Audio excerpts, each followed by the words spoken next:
tell you the same thing.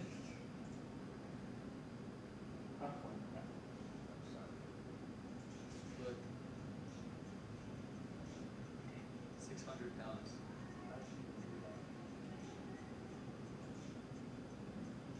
See the bar bending?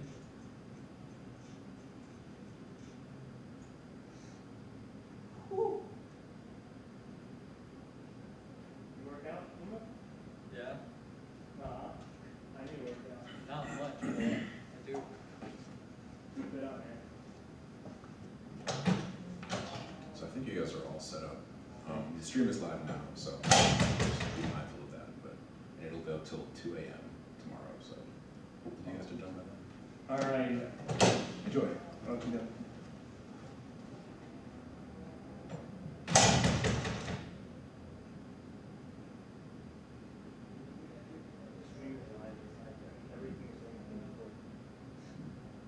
Damn. Was it like that last night? Huh? Again? Set up. Huh? Everything you the stream is live. But everything you're saying is being recorded.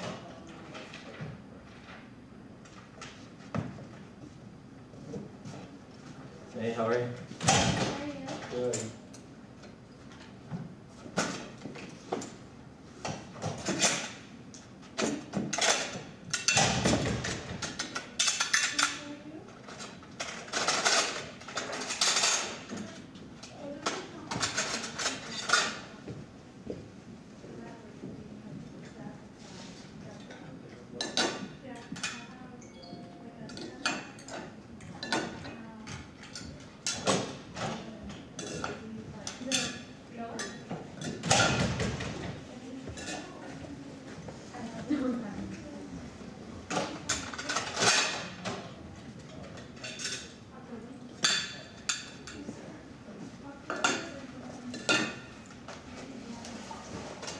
I think your name tag is being printed right now. Thank you. So Should I if just look for mine or would it be? you, if you can. Yeah, Or- whatever's easier for If you can look for yours, that'd be cool, because I'm Do you still want taking them help? out. you. Since I'm Yeah, just. if you can, that'd be cool. Just put them wherever.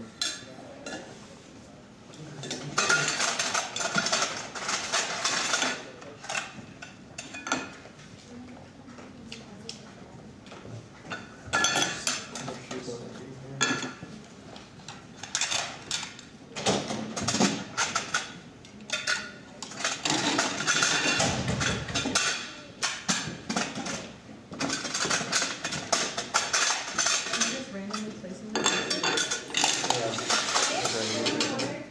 Can I help with that, actually? Sure, I'll just keep it. Yeah. So if you know for a fact that they're not gonna be there, then you can, I'm pretty sure she's still out of town. yeah, I know, like, if you really want to check, you can check there and then you can update it.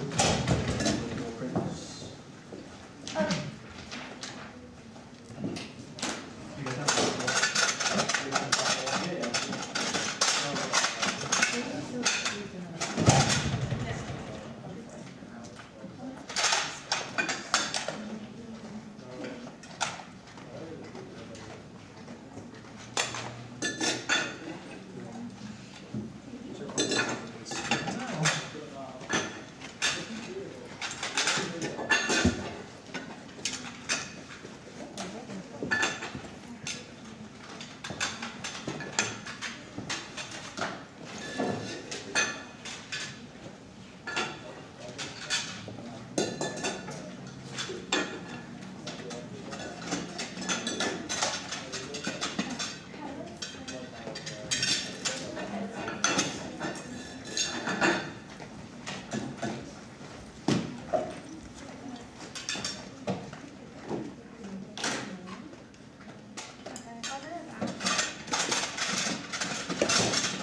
Why couldn't you just all take it forward? Like, do this one?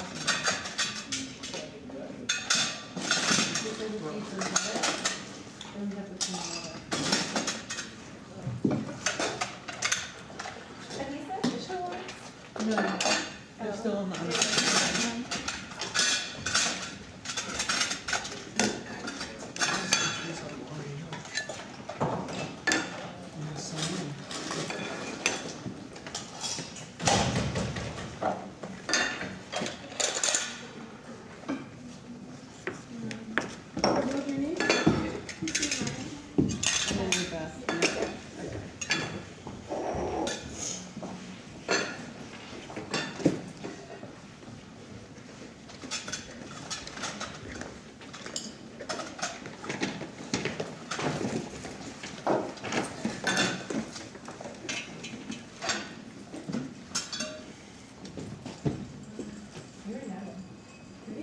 Yeah, I thought I saw him earlier. I don't know where I found him. Oh, wait, no. Never mind, I guess I'm just crazy. You're not crazy.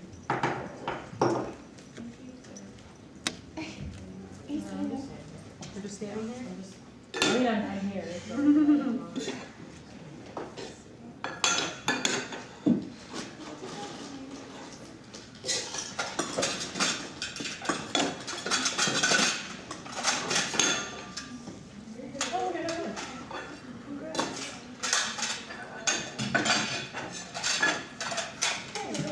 Good, how are you?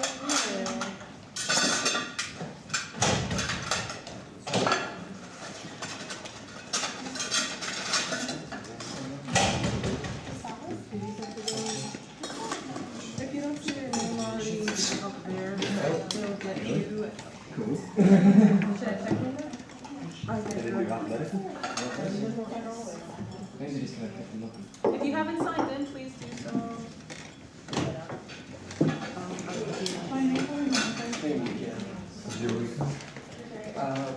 My entire torso is just red. Yeah, just hang on a second. All the way here and then. Oh, my arms are just as bad. Okay, so I'm sorry, I didn't receive your email. That's okay.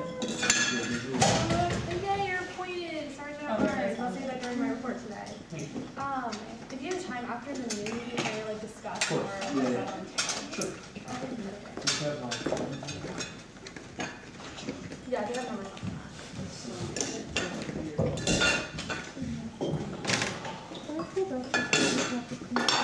Is it real reason? I'm gonna look at it again, so I haven't gone over it, but I just like couldn't get it down. Just hoping I can like open it easy or something.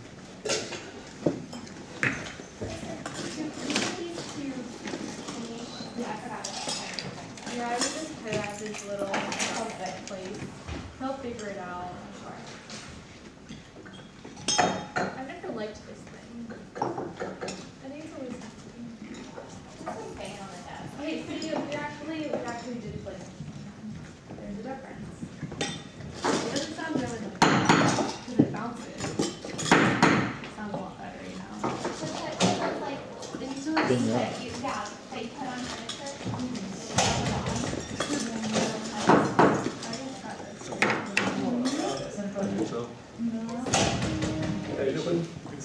How you doing?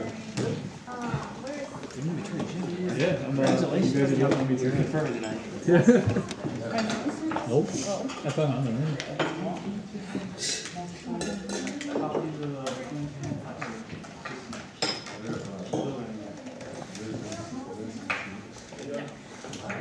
find your name, that's where you're sitting. Oh, no, sure, whatever floats your boat. Your name's on that edge. I know, I see it now. It's not see it. No. High school. No, I wasn't You're freshman. welcome. I'm a junior. I was up this morning, like, I'm already, like, for the school, I just sent it to me now. Already did 60. I would say, during your report, like, from, like, give it, like, at the end of each row, you know, and, like, pass it down. That's cool. Bad against me. Yeah, $55. No, We are Congratulations. Congratulations. To who? Tonight? What were you guys? Yeah. It's like, sure. No, yeah, it's happened a couple times. I've never had to, not your guy, your predecessor.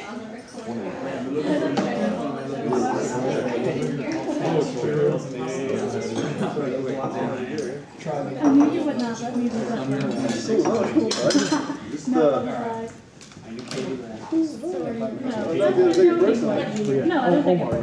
yes, sir, Richard. So that was, Of course, oh yeah. Really good at it. He has a good reputation in this city. Good, I hope I finish off with Oh, well, look at this.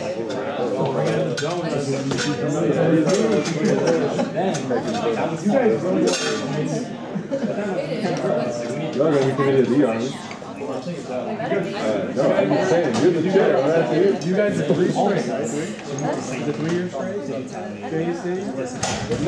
They wanted like a couple times in a row. Already going with the iPads, bringing in the donuts. You guys.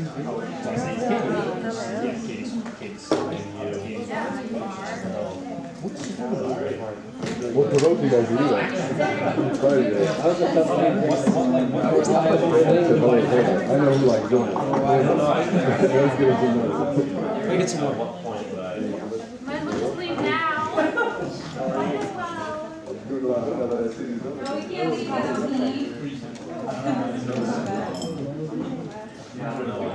Hey, you said we're redoing JC. No, it's not. Oh, it's like a random. I went back in the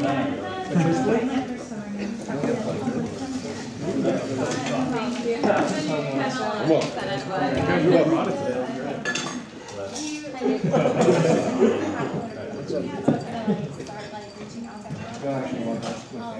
So get past me.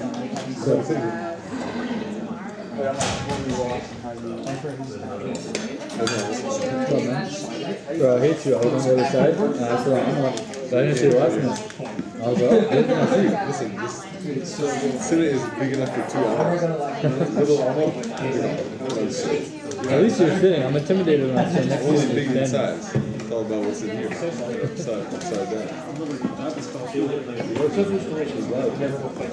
Exactly. Okay.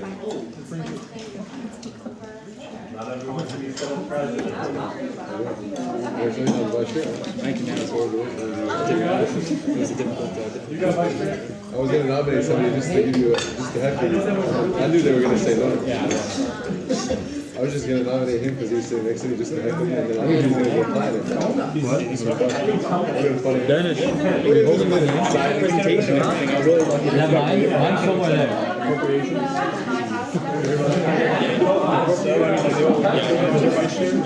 Okay, so their vice chair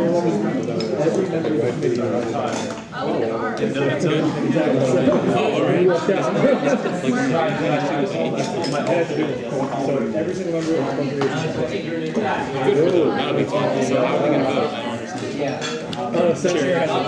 I think that's what Senate said. I think it goes through one ballot and then it goes to themselves. Then the chair is going to be like, all right. There's a tiebreaker. It's kind of an awkward situation. According to statute, When is appropriation? Who's the chair? Yeah, when is that? Oh, when? That one's on Thursday. if you're not a committee member, you cannot vote. Yeah, Even if you're in the Senate. Okay, you dealt with the parking, right? Okay, so after 5:30, you can park in any lot. You can park in any lot. Or not ours. That's the only, it's the only restricted. What about pay-by space? It's always off limits, right? Pay-by space, pretty sure you can. I think after 5:30 you can't park in a pay-by space. I can park, S can park in one. So like I can park right directly in front of the. Never are. If you have a Y permit, then it's after 9:30. So ours is, they can park everywhere, but they can park there. Because they actually live here. Yeah, like they're not gonna move their cars. So for the most part, those are always full, and there's enough for each person. No, I'm just always curious. Ever since I started going here, and I just grew up with the ticket parking pay-by space, but nobody's ever there. This year we're trying to get like a little stack on this. You're not taking care of your gas. Yeah, If you go to the website, I've never heard of it until I flew in my life. That's not ridiculous. You should assume, but it's something that you can assume nowadays, I guess. But like, I never knew it. that's something we're gonna be working on. We're gonna get it. Also, I heard that you can parking pay by space go up to 5 hours. Too. Up to 5 hours if you have a handicap. If you next mean, I week. kind of feel bad. I was just- I don't know about that. I'm gonna have to find out. I don't know about that one. We've never had that one. When I was on the court, they never really came to. Hey, would you? No, it's just Hey, something. actually, anything with a handicap on it, the court can't answer. So like if you park somewhere, like you park in a handicap spot without the placard, we immediately deny you because legally we can't. It's a medical thing, right? Well, we can't fine you for that legally because that's the state that fines you. If So they like, did find it. if they did fine, so like the court, like when I was on the court, we couldn't rule on it like that was against the law because that is not being like bar certified by the state of Florida. You can't do anything with state statute. That's state statute.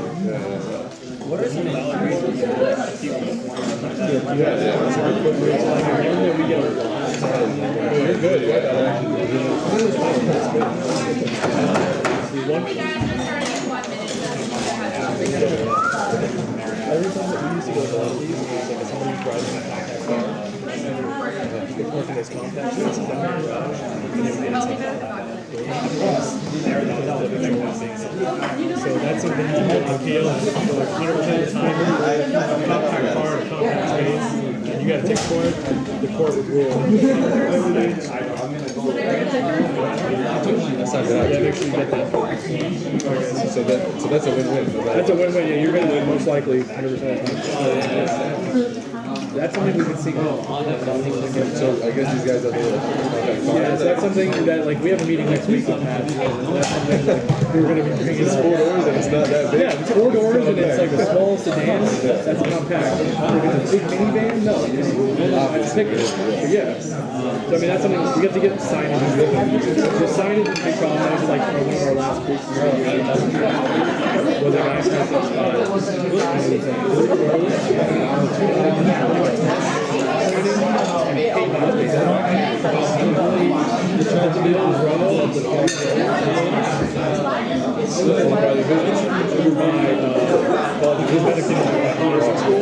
There's like a whole section over there. So he was confused by the signage when he parked in the pavement space. And 2 spaces over there. So we said, you know what, like, English strikes like that. Hey, we need to fix this, and until you fix this, we're going to keep Hey guys, we're starting the meeting. See you guys. Is everyone seated?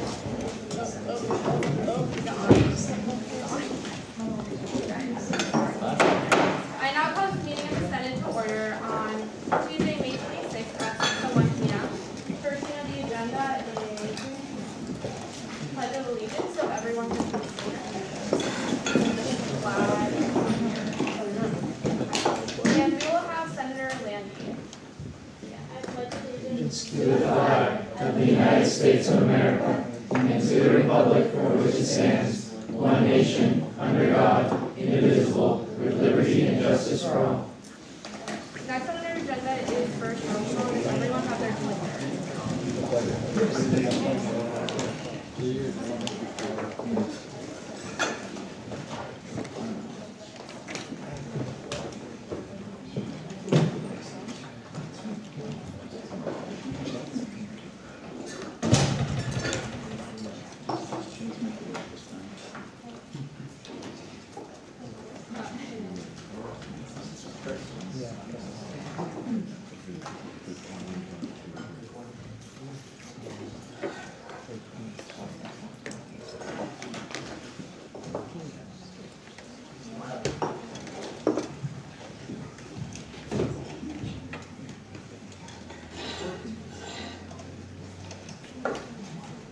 I don't know why it's not moving.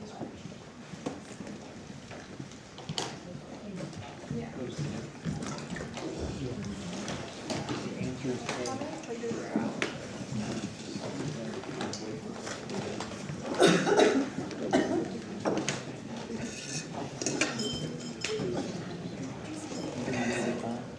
Did everybody click in? 27 are out. Okay, we're missing. Oh, good, everyone clicked in. 29. Did everyone sign up their clicker when they got it? Does everyone have their clicker? Yeah, everyone should. Okay, everyone. Okay. With that, we have a first roll call of 29 people. Do we have a quorum? Okay.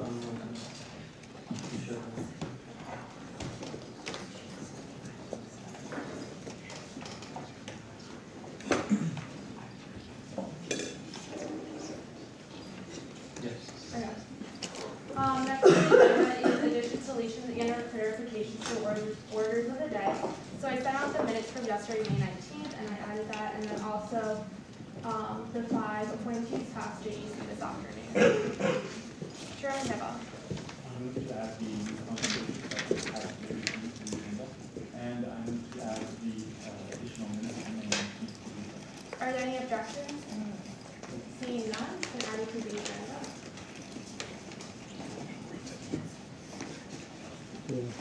Okay, are there any motions to approve the agenda? Senator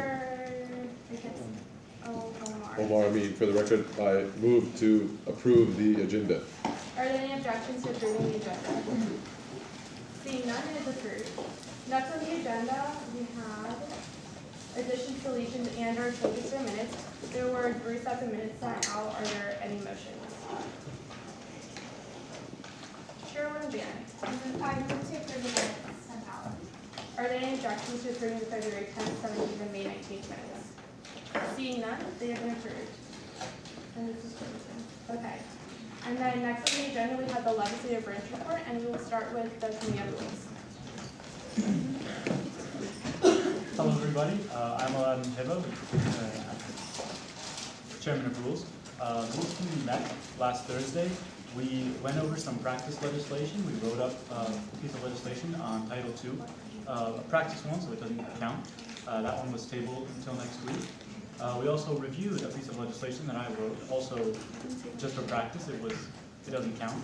And that one passed by the committee. And I'm going to go over it next week again just to show you what happens to bills once they pass. What else is going on? We're going to have vice chair elections next week. We tabled them last week so that we can have, so that the members of the committee can know each other more, so that more people can be there and participate. And I was talking about my projects earlier. I completely finished all the bills, all of the bill templates that I was working on, so that should be available for senators who are working on making bills in the future.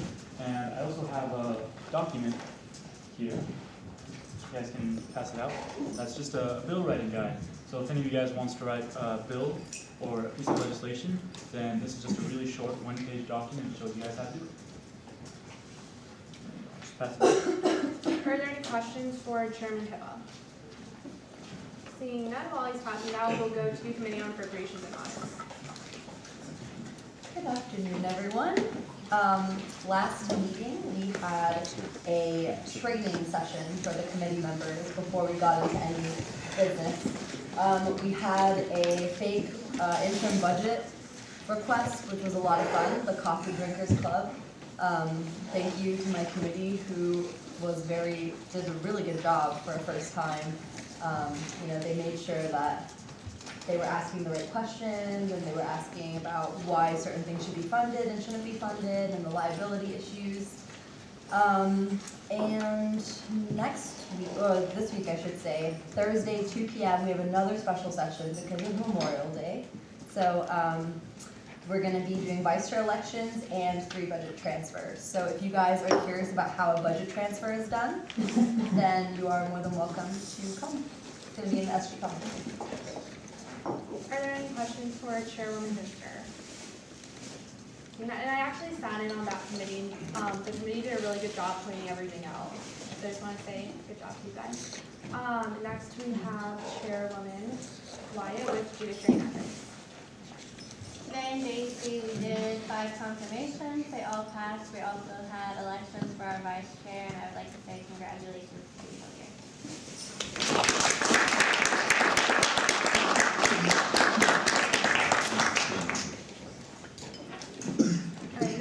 Are there any questions for Chairwoman Wyatt?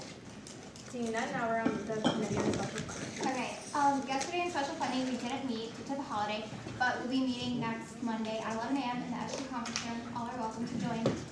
So we'll be going over a mock travel grant and also we'll be setting committee standards for any grants that we look over this semester, and we'll also be electing our vice chair.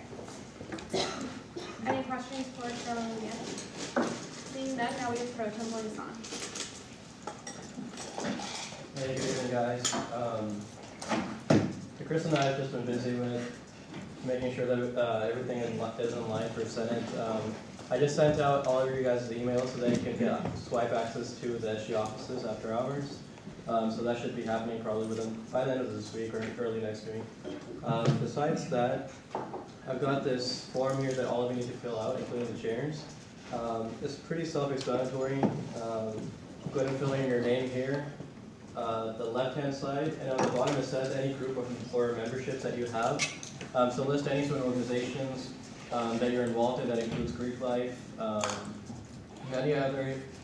Basically, the document is on viewpoint neutrality. So all we want to do is make sure that something like a conflict of interest ever happens, we have record of that. So any organization that you're a part of, Greek life, things like that, please put it down here. And if you have any questions, just let me know. Thank you. Any questions for Pro Tem Liaison? Okay. So going into my report, last week the Student Advisory Council met, and so that's pretty much comprised of the 3 different campuses at USF to discuss kind of what's going on at our different campuses and to discuss the contracts here. The election ad hoc election process committee was formed, and so it includes VP Maleda, I almost called the Senate President, Student Body President Andy. We have the court as an ex officio non-voting member. Myself, I'm on it. President Bonassan is on it. Senator Amon, Chairwoman Dinster, Carson, who's the Supervisor of Election Complaints, and I believe that's everyone, and Estado, of course. One of our Senate transcribers had their last day last Friday, so we formed a hiring committee for that, in which President Bonassan is the chair of. So hopefully we'll be getting transcribers soon to make sure we keep them on all of our minutes. I was also a member of the Director of Programming Hiring Committee, and also participated along with Chairwoman Hiba in the orientation video, and along with Chairwoman Gannon. So thank you to those who came out to the backstopping and to the video. Are there any questions? Seeing none, we'll move into the executive branch report with Student Body President Rodriguez. Good evening, Senate. So since we last met, like President Trump mentioned, the Student Advisory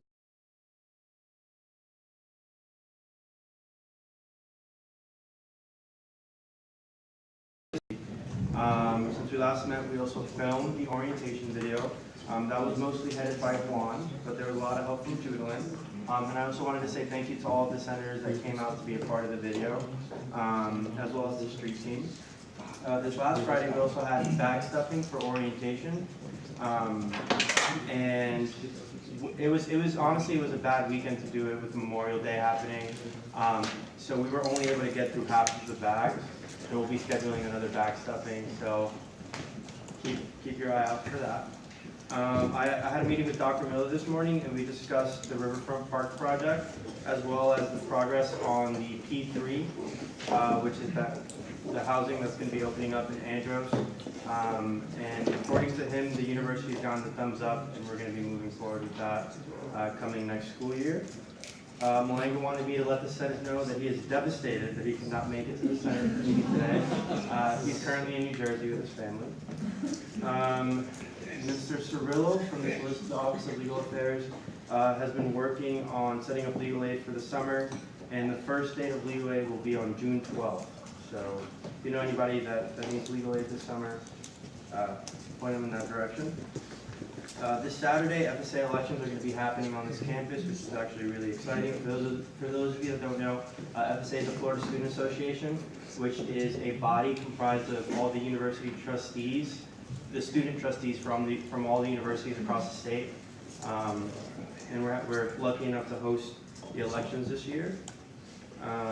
Today, the interim budget was submitted, so you guys will be seeing that soon, especially those of you in appropriations and audits. You'll get to see it twice. Judalyn from the Department of University Affairs has been setting up meetings with departments across the campus. And the one note that I wanted to talk about is that the Student Green Energy Fund, we'll be setting up a meeting with the people from the Green Energy Fund to start prepping for appointments for that come at the end of the summer. So if you know anybody interested in the Green Energy Fund Committee, please give them my contact information. So, because it's kind of, we want to make sure that we recruit good kids for that committee. And finally, Mr. Lemur has been working on legal opinions as well as helping Frank with legal aid this summer. So that was pretty brief. It was a short week. I hope everyone enjoyed their Memorial Day. Does anyone have any questions? All right, thank you, Senate. Next on the agenda, we have the duties of branch report from Chief Justice appointee Lindsay Peters.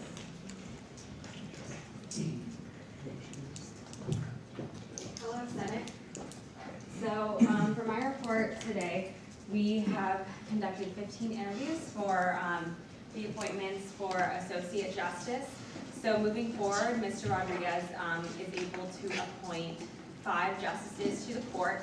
It is 3 interviews to a position, and we have 6 open positions, so 15. We can appoint 5. So we've conducted that hiring. We had a tabling event last Wednesday with Parking and Transportation Services. It was good, kind of dead unfortunately because it's the summer. We still got some people out there and informed them of our services. I also participated in the orientation video, gave a little blurb about parking appeals and how you can appeal your ticket. I also participated in the bag stuffing event on Friday. And what I've been working on internally is, you'll see a binder around there somewhere. I made a judicial training binder for the justices that are going to be appointed over the summer. Any questions? Yes. How many people sent in applications for the position of associate? Last time I checked, which actually was today, it was 35 applications. Thank you. Any other questions? Okay, thank you. Next on the agenda is a scholar report. Here. We have no further updates at this time. Thank you.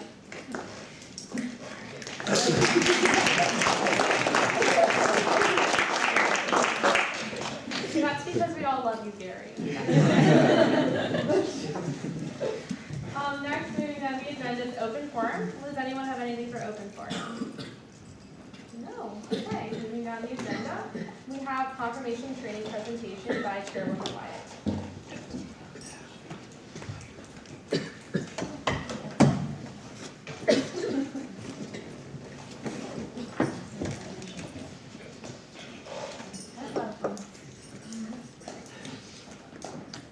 Okay, I'm giving a presentation on confirmations. If you have any questions at all, just feel free to stop me and interrupt me because it's best if you know the process as we go along rather than asking the questions at the end.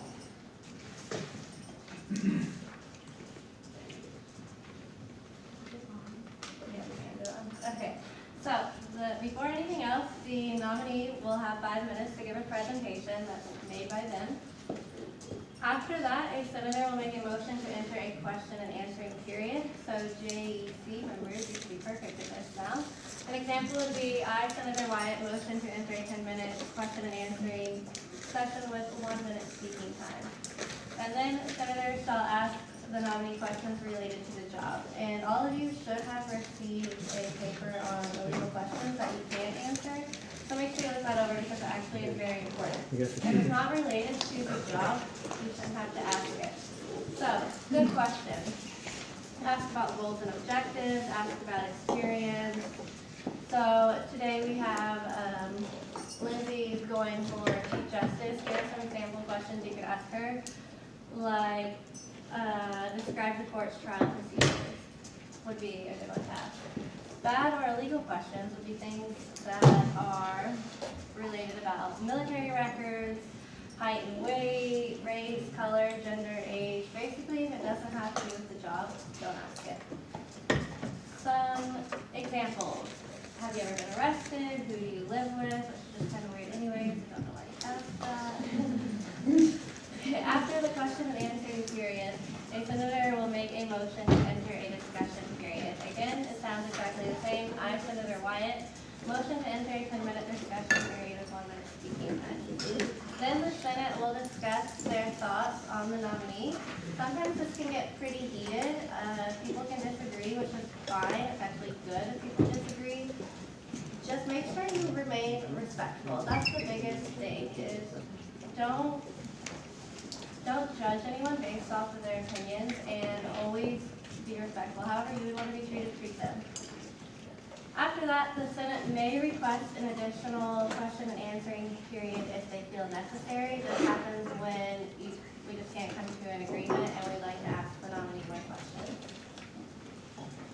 Then the Senate President will entertain a motion to enter voting procedure. So again, I, Kyla Wyatt, move to vote on Taylor Sanchez as Chief of Staff. That would be Here's kind of how it works. So after the exec has done the hiring, everyone goes through JEC. So if you're on JEC, you'll see equal twice. And then if it's a director, it also goes to Senate. If a director doesn't pass in JEC, they can still come to Senate. So it's really important that you are always paying attention, because someone may have already not passed. And then other exec levels only have to go through JEC, and then judicial branches have to go through JEC and Senate and be confirmed by vote. Any questions? None? Okay. Thank you, Chairman Wyatt. Okay, so before we move into the next order of business, somebody didn't sign up their clicker. So if I don't call your name, that means you didn't sign up your clicker.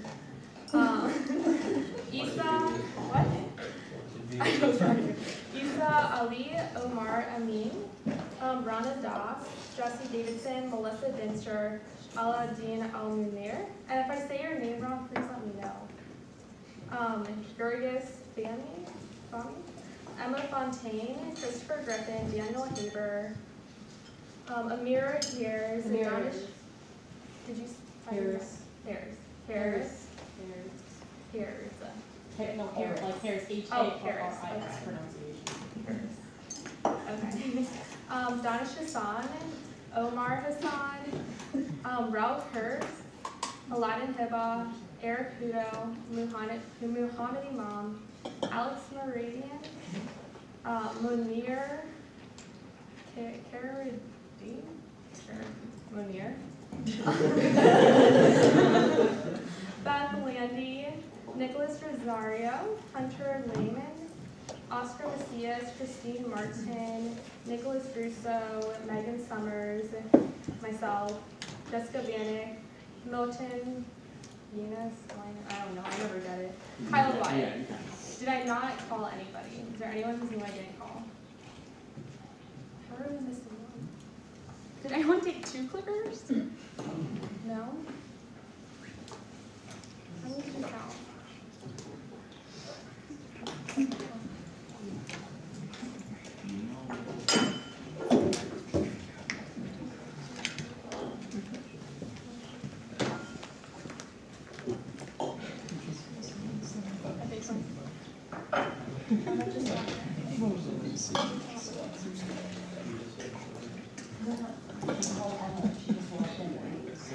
Yeah. We should have 30. Okay, 30 is right.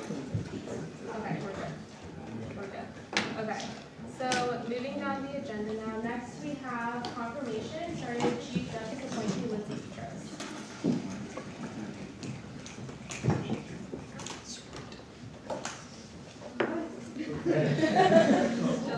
Okay, so Andy will introduce her. Hi, everyone. So to get started, something we're going to try a little bit differently this year is I'm going to give you a quick description as to what the Chief Justice is before we get started.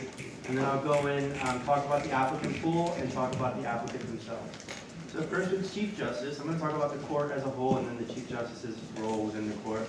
So the Supreme Court serves to administer proper action when student government law is misinterpreted or violated. And the Supreme Court is made up of 7 justices, which is led by the Chief Justice. So some of the duties of the Chief Justice, and there's a lot more, but a quick overview. They preside over all of the meetings. They administer the oath of office for the President, the Vice President, and all of the justices. They run meetings, which is essentially the same thing. They make all the agendas, and they're the head of the judicial branch. So the applicant pool, there was 12 applicants, and we interviewed the top 5 applicants, and we decided to appoint Ms. Lindsay Betros as the Chief Justice. She was originally appointed as a justice in the 54th term, and she has great experience with court proceedings through her various campus involvement, including being on the court. And through her presentation, you guys will all see that she has a strong passion for law, and was definitely the best candidate in the court. So without further ado, Ms. Lindsay Betros.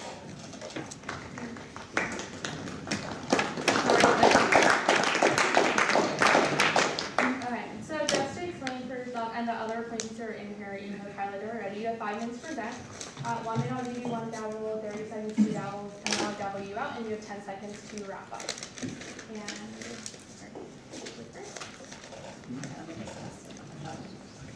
Okay. Sorry I didn't change the Senate, but Senate presentation. Okay. So, hello Senate, thank you for allowing me to present to you today. My name is Lindsay Betros. As Mr. Rodriguez says, I am the appointee for Chief Justice for the 56th term. So I'll go right off the bat and talk about my course schedule. Well, I'm a double major in political science and international studies. This will be my senior year. Over the summer, I am going to Washington, D.C. actually to do an internship and take a class. I'll talk a little bit more about how I plan to work with the court while I'm in D.C. a little later. In the fall, I'm taking 9 credit hours, 2 online, and then 1 in class Tuesday, Thursday. So a little bit about me in high school. I graduated the Law Magnet program at high school. I was in the program for 4 years. I took relevant classes such as court procedures and constitutional law. And actually in my constitutional law class, I participated and competed in a mock appellate case where I argued in front of 3 actual judges for 20 minutes. So I have extensive experience in appellate level proceedings. Here are some of my collegiate extracurricular activities. I've served for the past 2 years on the mock trial executive board as case analyst and as vice president. So again, I have extensive experience in trial level proceedings as well as objections. I'm the president of the pre-law fraternity here, Phi Alpha Delta.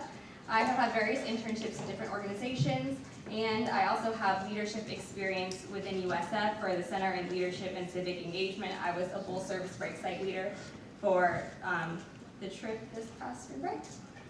So Supreme Court experience. I was appointed in the 54th term, confirmed in February, so I've been on the Supreme Court for about 1 year and 3 months now.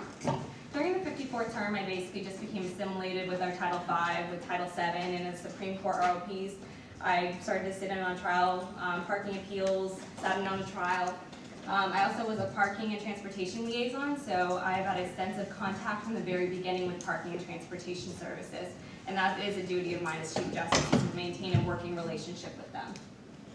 So right off the bat, in the 55th term, I was a member of the Title VII Ad Hoc Committee, where we discussed election rules and reform. I've also planned several parking forums during that time and attended and planned several different kinds of judicial summits in Tampa, St. Pete, and Sarasota. So I do have experience not working with just the Tampa campuses and their branches, but as well as the satellite campuses and all 3 branches of their government as well. I also sat on over 300 parking appeals, so I have extensive experience with parking rules and parking procedure. I also ruled and co-wrote the majority opinion of 2 trials. I was on the declaratory judgment panel and the judicial review panel. And I also, with new initiatives with our other associate justices, we planned a tabling event for parking and transportation. So for the summer, as I said, I will be in Washington, D.C., but that will not hinder my ability to maintain this branch effectively and to maintain its integrity. We've already conducted 15 interviews, as I've stated, for 5 seats, so we will have 4 over the summer. I've already, as you can see, there's a binder somewhere where I've made a judicial training binder. So that is already completed, so I'll be able to facilitate that training via Skype. And once 2 justices are confirmed, I will be appointing a PATS liaison with our lovely clerk, Michaela, who will still be here over the summer. And she's also had extensive experience working with parking and transportation. Rewriting the rules of procedure is a logistical thing, and I'm already in the FAST system, so I can make purchases in conjunction with the CFO, which I have been working on. So during the fall, I've also passed out some of our strategic plan for the judicial branch, but I want to maintain cohesiveness of the branch and work on inter-branch collaboration. So I want to increase our presence at Bull Market with the other branches of government and basically let students know of the services that we provide, as well as utilizing the solicitor and attorney general. I want to work on a judicial trip that can incorporate all 3 branches of government, because I know that was kind of a problem in the past. I also want to make our parking video. In the past, we've played our parking video at Movies on the Lawn. That was also a really effective way to get our services that we provide to students out. I also want to incorporate a new idea, which is our Food for Thought idea. We're kind of pass around snacks to the student body and just kind of be one-on-one, let them know that we're here to help you with parking. I also want to give presentations about the Supreme Court to Senate and the executive members, because there's been some sort of discrepancies on what people think the judicial branch does, and I want to explain what kind of role it plays, and again with the inter-branch collaboration. I want to host office hours twice a week for students, for all associates as well, and I want to utilize JuiceNext more effectively so we can have a cohesive idea about the judicial branch and other branches of student government. So, thank you. Is there a motion from the Senate to enter a question and answer period? Senator, okay, how do you say your last name? Carradine. Oh, that's right. Okay, Senator Carradine. Okay, Senator Carradine. I move to enter a 10-minute second period, 1 minute speaker. Question and answer period. Oh, sorry. Yeah, okay. Are there any objections to entering into a 10-minute question and answer period with 1 minute answering time? Seeing none, since you made the motion, you can begin. I do my time. Okay. Are there any questions from the Senate Chairman Hibba? Ms. Petros, what makes you the most qualified candidate for this position? Well, I have been on the court for a year and 4 months, so I do have extensive experience in what the Supreme Court actually does. It's kind of very different looking on the outside, would it be on the outside looking in, but again, I have that internal experience. And I feel like I give a fresh perspective to the court, because I have been on the outside looking in of different types of Chief Justices that we have had in the past. I feel like I've learned from the mistakes and the positives that the Chief Justices have made, and I feel like I can bring an effective and fresh perspective about just moving student government forward as a whole to help the students. Thank you, Chairwoman Dinster. And also, I forgot to say to the other appointees, if you could please leave the room during question and answer period, that would be great. Thank you.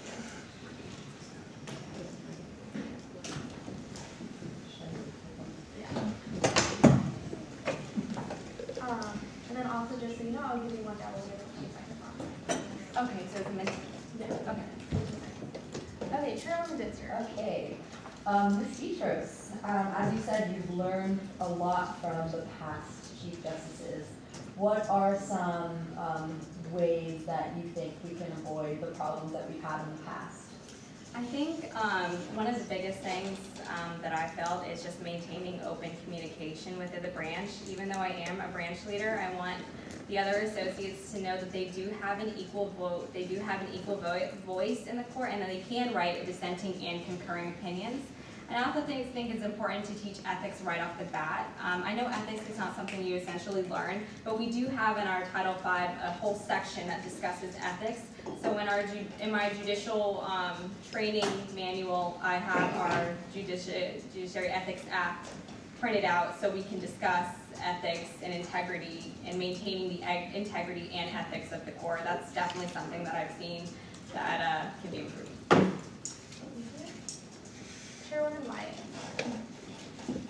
As you talk about ethics, I know that this is something that has been brought up time and time again with the Supreme Court. And when you say for your training for ethics, it seems like it's pretty similar to what's been done in the past. So what I would like to know is how will you be different with your training in ethics? I mean, I've sat on 2 judicial trainings in the past, and we've never really talked about ethics before, to be honest with you. We've never talked about what has been in Title V in our Judiciary Ethics Act. We've mainly just discussed our jurisprudence and trial proceedings and how the court works, but we never really had a deep discussion about our ethical philosophies, and I think that's very important in an associate justice position. So again, as I am essentially the only member of the Supreme Court now. Our new associates will be brand new. So right off the bat, we need to teach them how ethics are extremely vital and important in maintaining the Supreme Court as a whole. Thank you, Chairwoman Wyatt. Sorry, just a follow-up. Could you give me a little bit more specific on how you plan on training them for that? Like I said, there's really no specific training in regards to, teaching ethics. It's not necessarily something that you essentially learn. It's kind of you have a natural. So that's definitely what we look for in an associate justice as well when we're hiring. However, I do want justices to really know that they can have a dissenting vote and it is still equal. They do not have to go exactly with what the chief or Senate leadership or court leadership go. So it's very important that they know that they can and know how to write concurring and dissenting opinions. I think that's very important in maintaining the integrity and ethical abilities of the branch as well. Any more questions from the Senate? Chairman Hibble. You said that you were not going to be here with your assignment over the summer, and that you were willing to Skype, and you had this permission document, your email. It's fine, you're ready to give to the associate justices, all came up. But do you think that this would in any way hinder your ability as chief justice as compared to if you had been here and were able to train people in person? Well, it's definitely not the most ideal situation. Obviously, if I have an opportunity like this to be able to go to Washington, D.C. and to be able to intern on Capitol Hill, I feel like I can bring that experience back with me to the Supreme Court. But again, I did feel like I was the best candidate for the position and bringing a new perspective. It's going to be a speed bump. It's not going to be a roadblock for me. Again, I will be available anytime over email. And I have lunch breaks off. I am off after 5 p.m. and I'm free all day on Fridays. So I will work with, I've already started working with the executive branch, the legislative branch, and ESCADO to discuss and to work with my schedule, and I will work with anybody's schedule as well. Chairman Hibble. You said you wanted to have office hours later on in the year, and you wanted your associate justices to have office hours as well. Do you intend to enforce that in any way? And how do you intend to deal with dissent if anyone decides that they don't want to be done with that, they don't want to go office? Well, it's not necessarily, written as a statutory requirement in our ROPs or anything, but justices do have to maintain 60% of their hours. And it's also just another good way to maintain their hours is holding office hours. I'm not necessarily going to make it mandatory for anybody. I will bring it upon myself to make sure I have office hours as a branch head as many times as possible throughout the day. But I would encourage it as it gives the associates more experience in dealing with students as well. I'm sure there'll be a lot of parking questions, so it will give them experience in parking appeals procedure as well. Chairman Hibble. Has the question ever come before you in your experience in court that you didn't know how to handle, or that you didn't know the background of, or you didn't, for example, a parking question came up to you and you weren't sure how to handle it, you weren't sure procedural, and how would you have dealt with that? Well, when we do our parking appeals, when people come in with oral appeals, if we don't exactly know what we're talking about, we won't rule on it immediately. We wait to deliberate until after all the parking appeals have done, and we can go and look back and reference either we have a map that we have in our office, we have all of the rules and regulations handbook in our office as well. We can also table things. If we are still unsure and ask about parking and transportation services about this rule. We've even gone to the extent to where we use Google Maps and we use the Street View, and we are able to actually look at some of the parking, how it works there too. So if we don't know something, we're not going to rule on it, obviously, until we have a firm stance on what we know. Senator Harris. From my understanding, you've already had this vision for a while now. What do you feel like were your greatest weaknesses while you were working at it for the past few months, and how would you fix that? I feel like a weakness that we've had with the judicial branch is that we're always kind of seen as a branch that's stuck in the corner, that's not really wanting to go out and do outreach. It's not a very approachable branch. And again, that's something I really want to change with my leadership as a branch head. Again, I want to have office hours. I want to work with the executive and legislative branches with Juice and Eggs.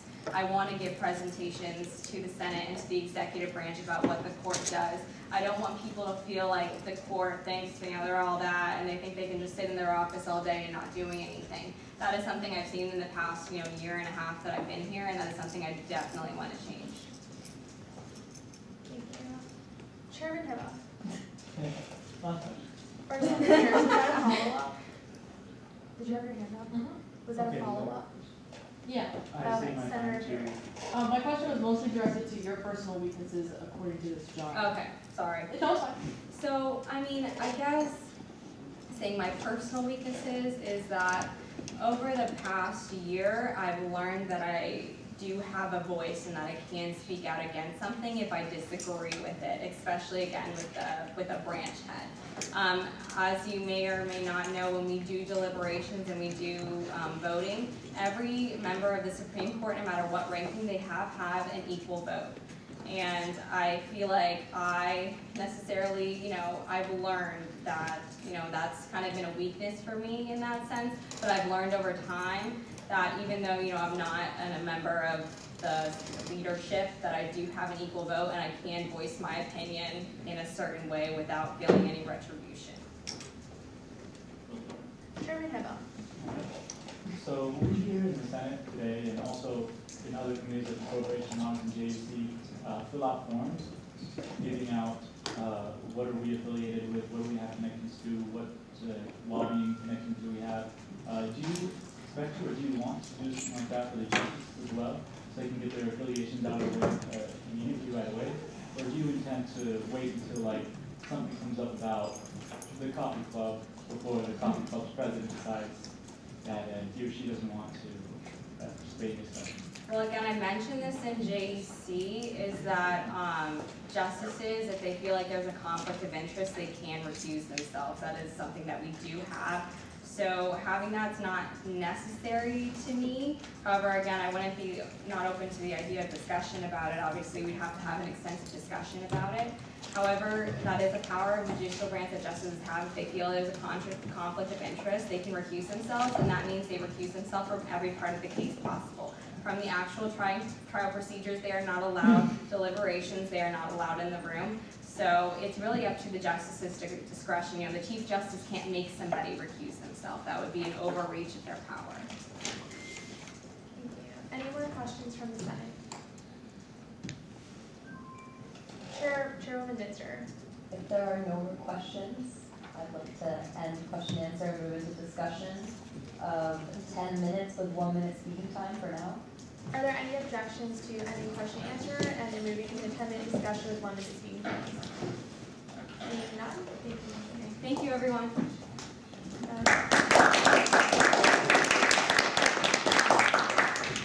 Okay, and Chairwoman Dinter, since you made the motion, you can All right. So I actually got to watch Lindsay's presentation in JC today. One of the things that was concerning for the last term, we had a lot of question of ethics within the judicial branch. There were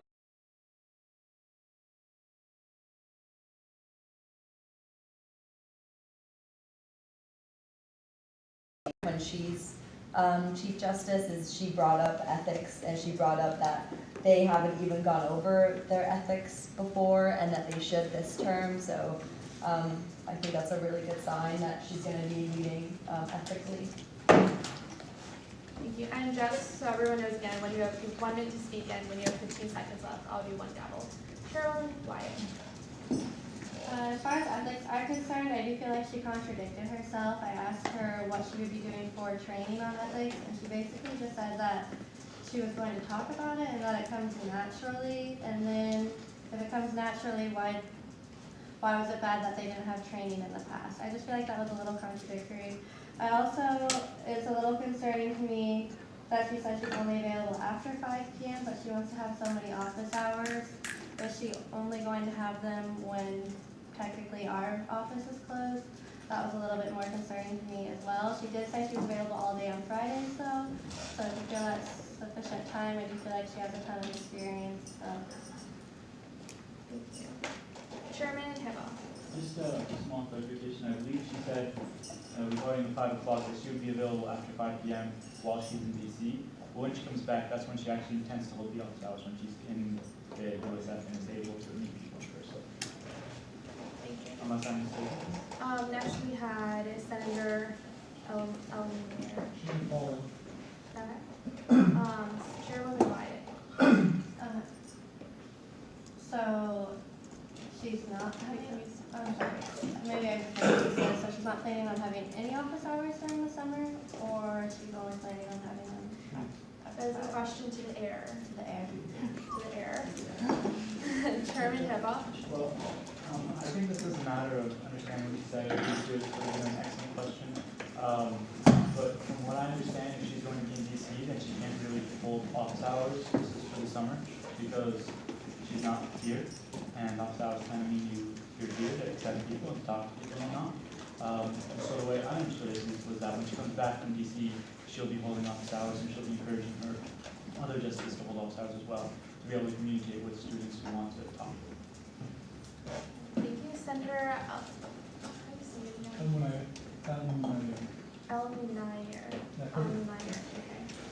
Okay. Well, first, I want to start with the positives. Her resume is definitely, to say the least, is wonderful, to say the least. It's amazing. It's almost godlike, to be honest with you. No, honestly. I have 2 concerns, almost 3. No, respectfully. I mean it's very, very respectfully. Definitely over the summer, surprisingly, I actually don't really see it as a problem.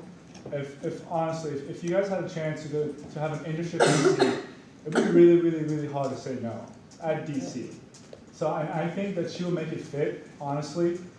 My concerns are mostly that she mentioned that, like for instance, Chairwoman, you asked about how we have in Senate to fill out if you have any conflict of interest. He said, well, maybe I'll think about it, it's something I'm open to. I feel like you have to do something like this, especially in the judicial branch. You have to be extremely unbiased. And the second thing that was a huge concern for me. Time. Thank you. Senator Elmire.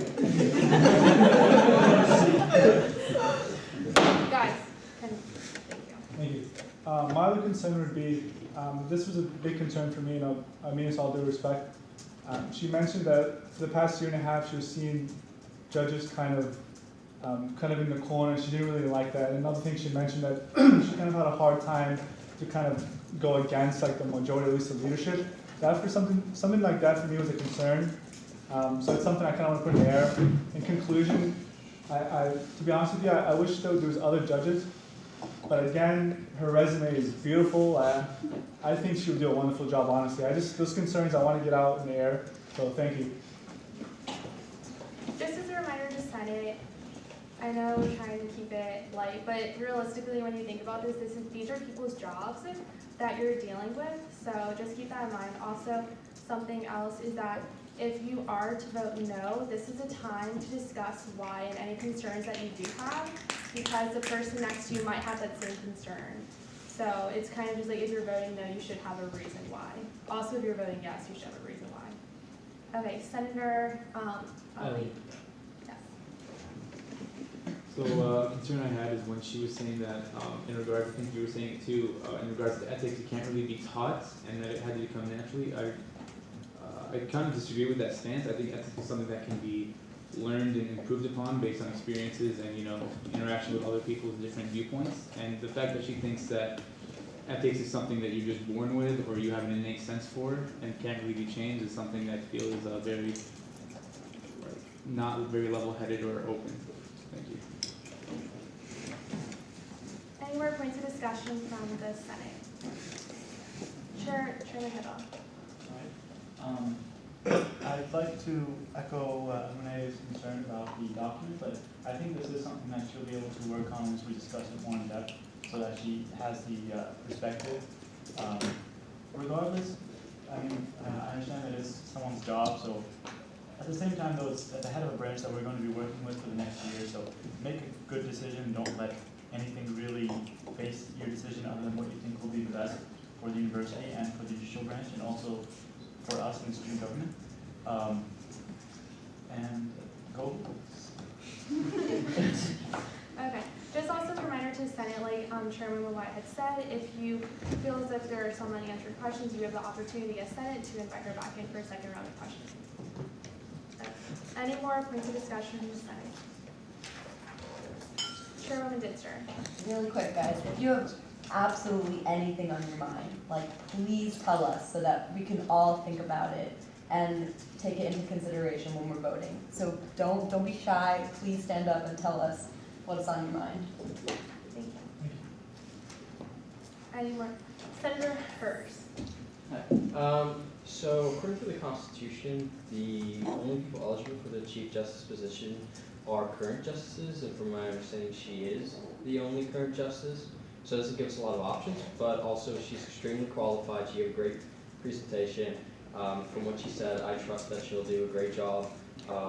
Clearly, if she's the only current justice, she's probably the only and the best choice, and very qualified choice for the position.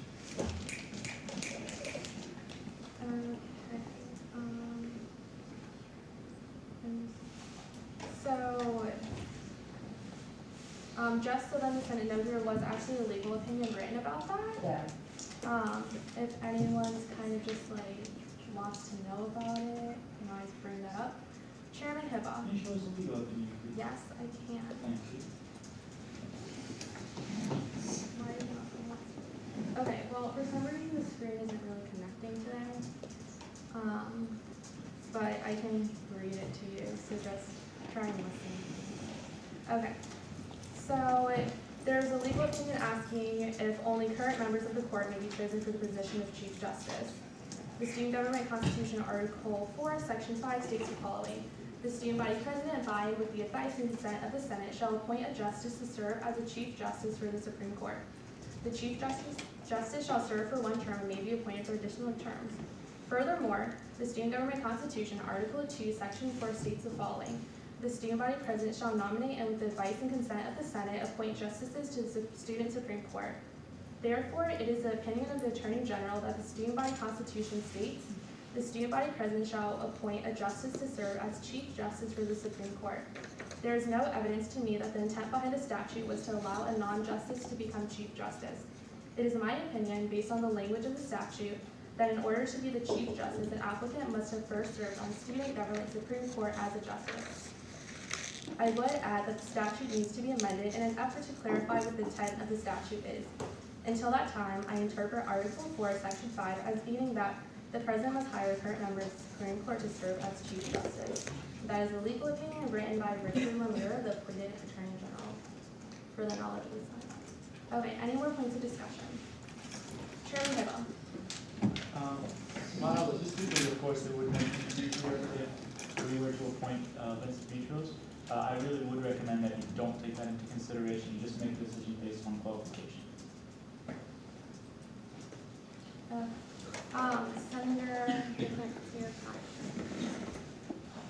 Senator, I still can't see. Okay.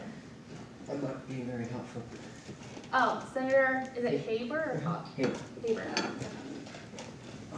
I'm just kind of mostly curious because I'm not entirely familiar with the procedure, but what would be the course of action if we were to vote no? I mean, Yeah, no, that's a good question for the air and Director Minka. Well, so if you, in other words, if you did not confirm the appointee tonight, what would be the course of action? especially with the situation of only having possible candidate that was You're brought up. you're in a gray area. Two things I would do is one, I would ask for university legal advice on how to proceed with that. But the bottom line is they could go back to the pool and see if there is a justice that served on the court. Other than that, you know, here's the thing. The Attorney General made a ruling. When an opinion is made, it applies specifically to the executive branch, not the student government. It's just an opinion. So y'all would have to make that decision. Does that answer your question? Okay. Chairwoman Minster. To my understanding, it just goes back into the whole process again of, people have to apply, reapply, and re-get hired and, you know, all that stuff. And if the same person applies and gets rehired, then that's when I really don't know what would happen. Then I don't know. Thank you. Senator Russo. I just wanted to provoke the idea. Can you imagine if we had somebody with no experience as the head of Supreme Court? Just imagine that. Thank you. Okay, next we have Chairwoman Wyatt. I think it's a little pointless to talk about what we would do if we were going to vote no. I think that we should just take in her qualifications into consideration. I'm sure that, you know, most people who applied were probably pretty qualified or wouldn't got an interview at all. And I think that we should just solely base our decision on what we brought to the table though. Treasurer Morazan. If there's no further points, or any new points, I move that we end discussion and go to vote. Are there any objections to any discussion and any voting procedure? Senator Alderman Nair, please state your objection to the record. I just have a question. I'll rescind for a question. Okay, a question to the mayor. So please correct me if I'm incorrect, Mr. Chair. Technically, we don't have any other choice. So we only have just one choice. Okay, so there was, just to kind of explain the situation going off of what Escada Director Minka said, if we don't technically not have a choice. What the legal opinion is that's for the executive branch, and that's something that's requested from people, and it's his interpretation, the Attorney General's interpretation of what the statute, the Constitution, or any sort of governing documents for student government. What would happen is what Mr. Minka said, we would either go back to the pool, and there can be people who may have served on the court before, or we would go to legal counsel, the university official legal counsel, and ask for their opinion on it. Chairman Hibble. Yeah, again, regarding that point, we have two choices. We can vote yes or no. And whatever happens afterwards, I would really recommend, again, that you don't take that into consideration, because that's not what we're here to vote for. We're here to vote for whether or not a candidate is qualified. So if you think she's qualified, go ahead and vote yes. If you don't think she's qualified, go ahead and vote no. Whatever happens afterwards happens. Senator Harris. All she kept on talking about is change or reform, and this is my first semester doing this, so I'm not sure how she went about this when she was appointed Chief Justice. But when she was there doing the job, was there actually change happening? Was she doing the things she promised she was going to do, kind of thing? I'm not, that's a question for the. Can I allowed to ask a question now? Yes, to the air, you can ask a question. That's for the air. Okay, I also want to remind you guys, if you do feel as if you need a second round of questioning, if there's anything that's not clear, you're going to have to do that, but that is a question for the air. Chairwoman Dinter. Have we exceeded our time? No, there's a minute and 13 seconds left. Okay. Are there any more points of discussion or any motions? Chairman Hibble. Can we bring her back in? That's that's a motion. Lindsay goes back in, so we can ask her a few more questions, and he has a few more. Okay, so is that a motion to end discussion and move into a second round of question and answers with a time limit of? With a time limit of 5 minutes, because the second one. Any speaking? 1 minute. 1 minute. Are there any objections to ending discussion and entering into a second round of question and answering period for 5 minutes with 1 minute speaking time? Seeing none, we will bring her back in. This is the time. Anyone who has questions, make sure you ask them.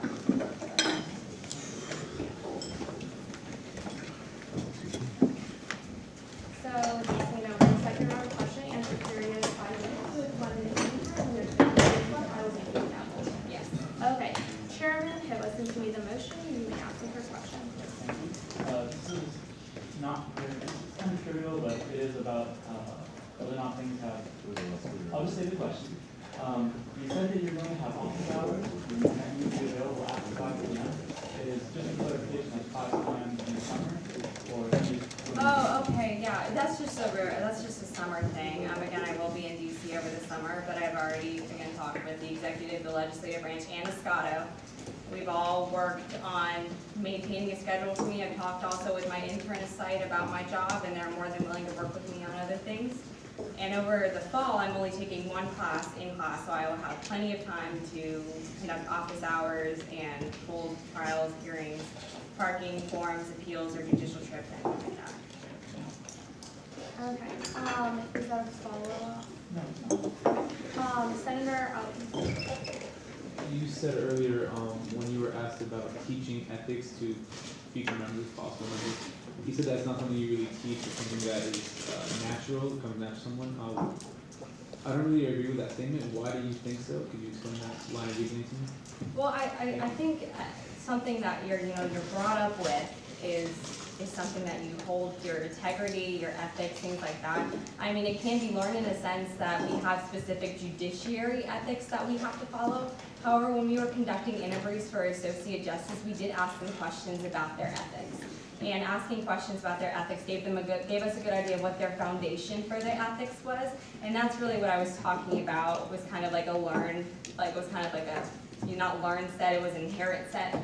Judiciary ethics, I mean, they're very, very specific to what a justice can or can't do in regards to that, like politically, also with bribes and things like that. So I really wanted to teach them that, so there won't be any sort of discrepancies with Associate Justice in the judicial branch.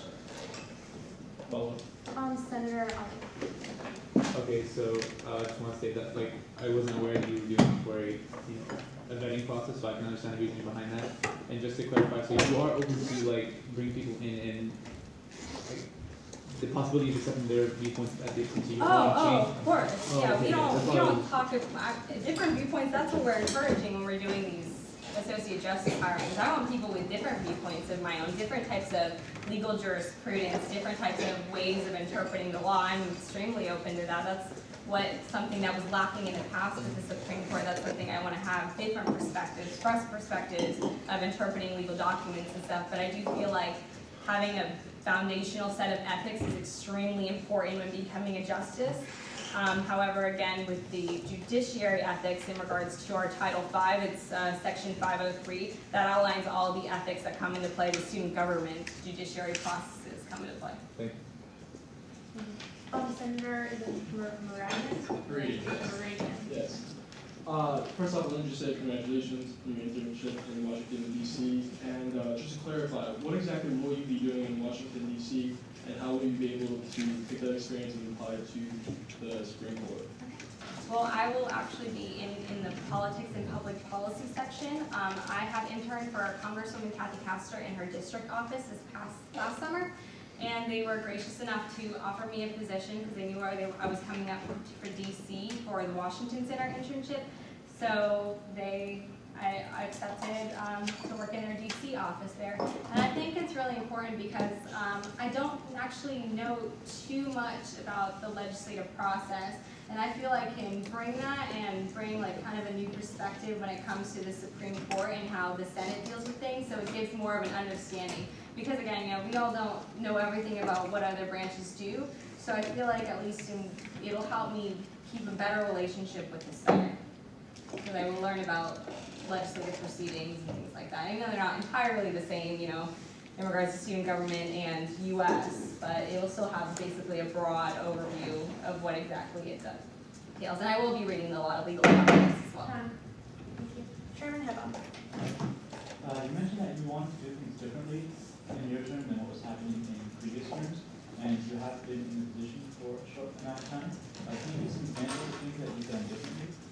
Well, there's not really anybody I can help train because I'm the only person on the Supreme Court right now.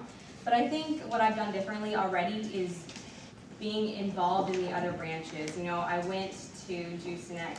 I went to the orientation bag stepping event. I participated in the orientation video. So I'm really trying to build and maintain the cohesiveness of all the three branches. And we've had a lot of good open dialogue and communication. And I feel like their values and what they want student government to be matched along with the judicial branch's values as well. So I feel like that will definitely help what was not done so well in the past, is just moving student government cohesively together as a whole to help the students, because that is our main goal, is to help the students.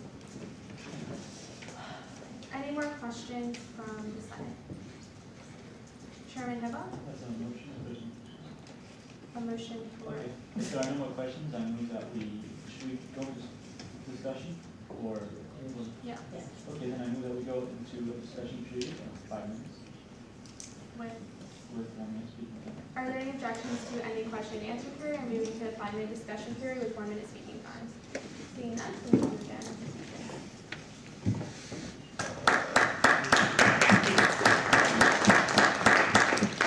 Okay, and Chairman Heba, since you made the motion, you may begin. Yield we had her brought back in, we asked her the questions, I don't know if that answers some of our inquiries, but I feel like not very many opinions have been swayed, so I would actually recommend not just going into the voting procedures, because we talked about it already. That's not a motion yet. Any more points of discussion from the Senate? Pro Tempore Vasella. Yeah, I don't have any reservations that she's the best candidate. I think she has experience, and if an issue did come up with conflict of interest or ethics, I trust her to make the best of decisions. So if there's no further questions, I will very well. Are there any objections to any discussion moving to voting procedures? Seeing none, we are now in voting procedures.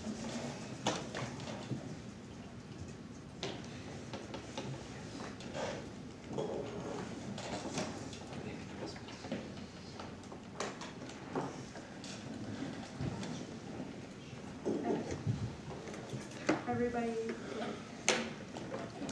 No. So yes is you confirm Ms. Beatrice as the Chief Justice, and no if I do not confirm. That should be everybody. We're missing. Did everybody click in?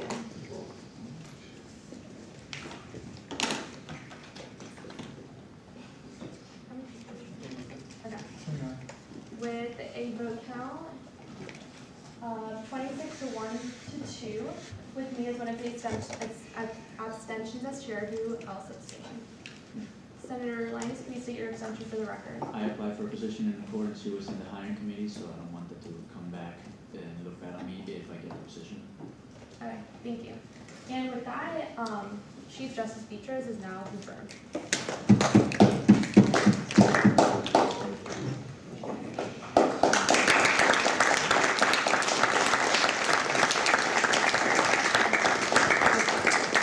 If you raise your right hand and repeat after me.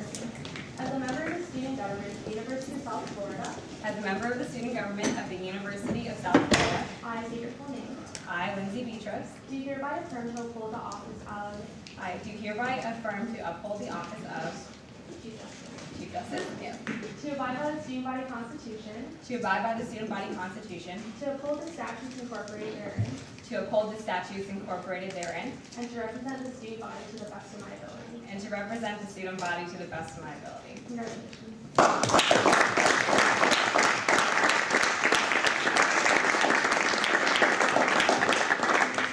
Okay, and now moving down to the agenda. Next we have Chief of Staff appointed Taylor Sanchez, and we have Andy to introduce him.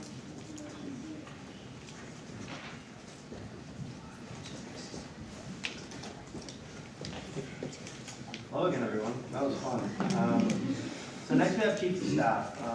Chief of Staff, according to 304.2.1, serves as the primary advisor to the President and the Vice President and assists in the management of the executive branch. And one of the main duties that the Chief of Staff has had every single year since God knows when is hiring. So that's what Taylor's been working on. But the position specifically, we had 24 people apply. We had 5 different interviews. That's probably one of the best applicant pools that I've ever seen. And so it was a really tough choice. But we selected Mr. Taylor Sanchez as our Chief of Staff for a couple of reasons. The first is that he has great experience overseeing others through his campus involvement. Also, he's task-oriented, which is shown through all the hiring that we've been able to do since he's been appointed. And finally, he shares our vision for our platform and has a lot of really great ideas to help us accomplish our platform goals. So without further ado, Mr. Taylor Sanchez.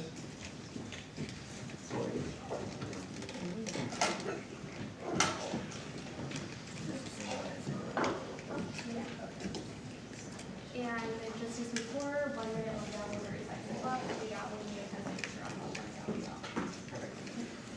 Good evening, Senate. I'm Taylor Sanchez, and this is my presentation for my Senate confirmation for Chief of Staff. So a little bit about me, personal information. I'm a political science and history double major. Hopefully going to law school, but right now as an incoming junior, LSAT's looking a little scary, so kind of gonna revisit that in the spring semester. I'm a leadership studies minor, and then I included my strengths quest strengths in here just because I know that working with others, it's important to know your own strengths as well as the strengths of your team. So I have WOO, which is my top strength, which is winning over others, as well as communication, includer, belief, and focus. Some more personal information continued, just some fun facts about myself. My birthday is the 4th of July, so I think that's pretty cool. And then also, I'm the 5th person in my family to attend USF. So USF is kind of a big deal in my house. Prior experience, so up here I have my employment experience. Most recently, I was a student assistant in the Office of Fraternity and Sorority Life, which is located on the 2nd floor of the Marshall Center. I started there my first fall as a freshman, and then I just ended May 2015, this past month, when federal work study ended. Prior to that, when I was home in Naples, Florida, in high school, I would work with Collier County Parks and Recreation as a child care worker and summer camp counselor my sophomore year through senior year. And with that, I kind of just supervised a group of 25 kids, took them on field trips, and helped them with their schoolwork. Leadership, I've been involved in many offices such as the Fraternity and Sorority Life, SG, CLCE, but one of my biggest experiences that I think is applicable to the position of Chief of Staff is right here. It's the USF Interfraternity Council, and there I currently serve as the Executive Vice President. So with the Executive Vice President, I'm kind of the liaison between the IFC President and the other Vice Presidents on the board. I make sure that communication is open. I make sure that we are achieving our goals together as a board. And I also make sure that our Vice Presidents are achieving their own goals within their position. Another important thing is making sure that the community and the other chapter presidents are aware of what is going on with the executive board and within the community and the goals that we are trying to accomplish. So it's very similar experience to Chief of Staff. Prior experience continued, so this is just my USF student government experience. I was a senator just like yourselves in the previous term, the 55th term. Last summer I was a member of the Appropriations and Audits Committee, and then during the academic year, University Community and Government Affairs, mostly working on 10 days and involvement and stuff like that. And I was also on the Marshall Center, or the Marshall Student Center Advisory Board my freshman year, which is the university-wide committee. As Chief of Staff, so what I've accomplished in about the month that I've been appointed, like Andy mentioned, hiring is a huge thing that we've been working on, and we've kind of wanted to make that the hallmark of our summer and the most important thing in order to get on the ground running for the fall and working for the students. So with that, I have scheduled and sat in on 47 interviews, including this morning when we were doing interviews for Director of Programming. And then we have hired as a branch 12 executive branch members, which what we've been told is the most of any recent administration. So we're really hoping that that's going to get us a great setup for the fall and working with transition, which is my next bullet point. So transition, I've been working on transition team meetings, just kind of tying up the loose ends of the 55th administration and trying to give the 56th administration the best chance at success.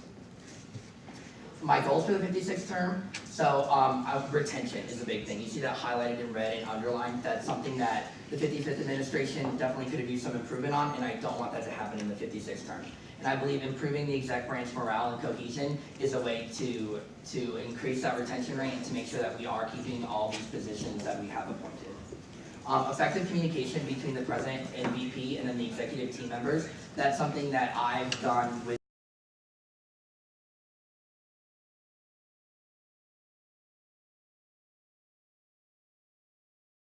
doing what they say they're doing. And then the next the next bullet point is to implement the exec branch platform initiatives. So some of these include reading days, which was an Andy and Mike platform initiative. The Student Foundation and Student Outreach and Success are two new departments that we are starting up. And just making sure that these are getting done in a timely manner, these are getting done effectively. While I personally won't have my hand in this, I'll have my hand in hiring for the two departments, but with reading days, I won't have a hand in that, but I'll just be making sure that this stuff is getting done, that the dialogues are happening between different university heads and student government and Andy and Mike, and just making sure that we are moving the ball forward in order to see results from this in this term. Thank you. Are there any motions? Any motions? Senator Griffin. I move to enter a 10-minute question and answer period, 1 minute discussion, or 1 minute speaking. Are there any objections? Seeing none, now we're in question and answer period with 1 minute answer time. If the other appointees could please leave the room, that'd be great. Thank you.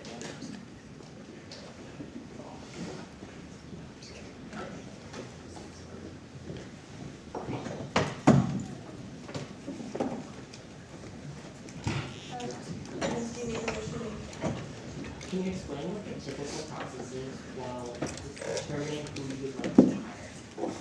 So for hiring, we have an applicant pool which are posted online. Per SG statutes, they have to be advertised for at least 5 days, I believe.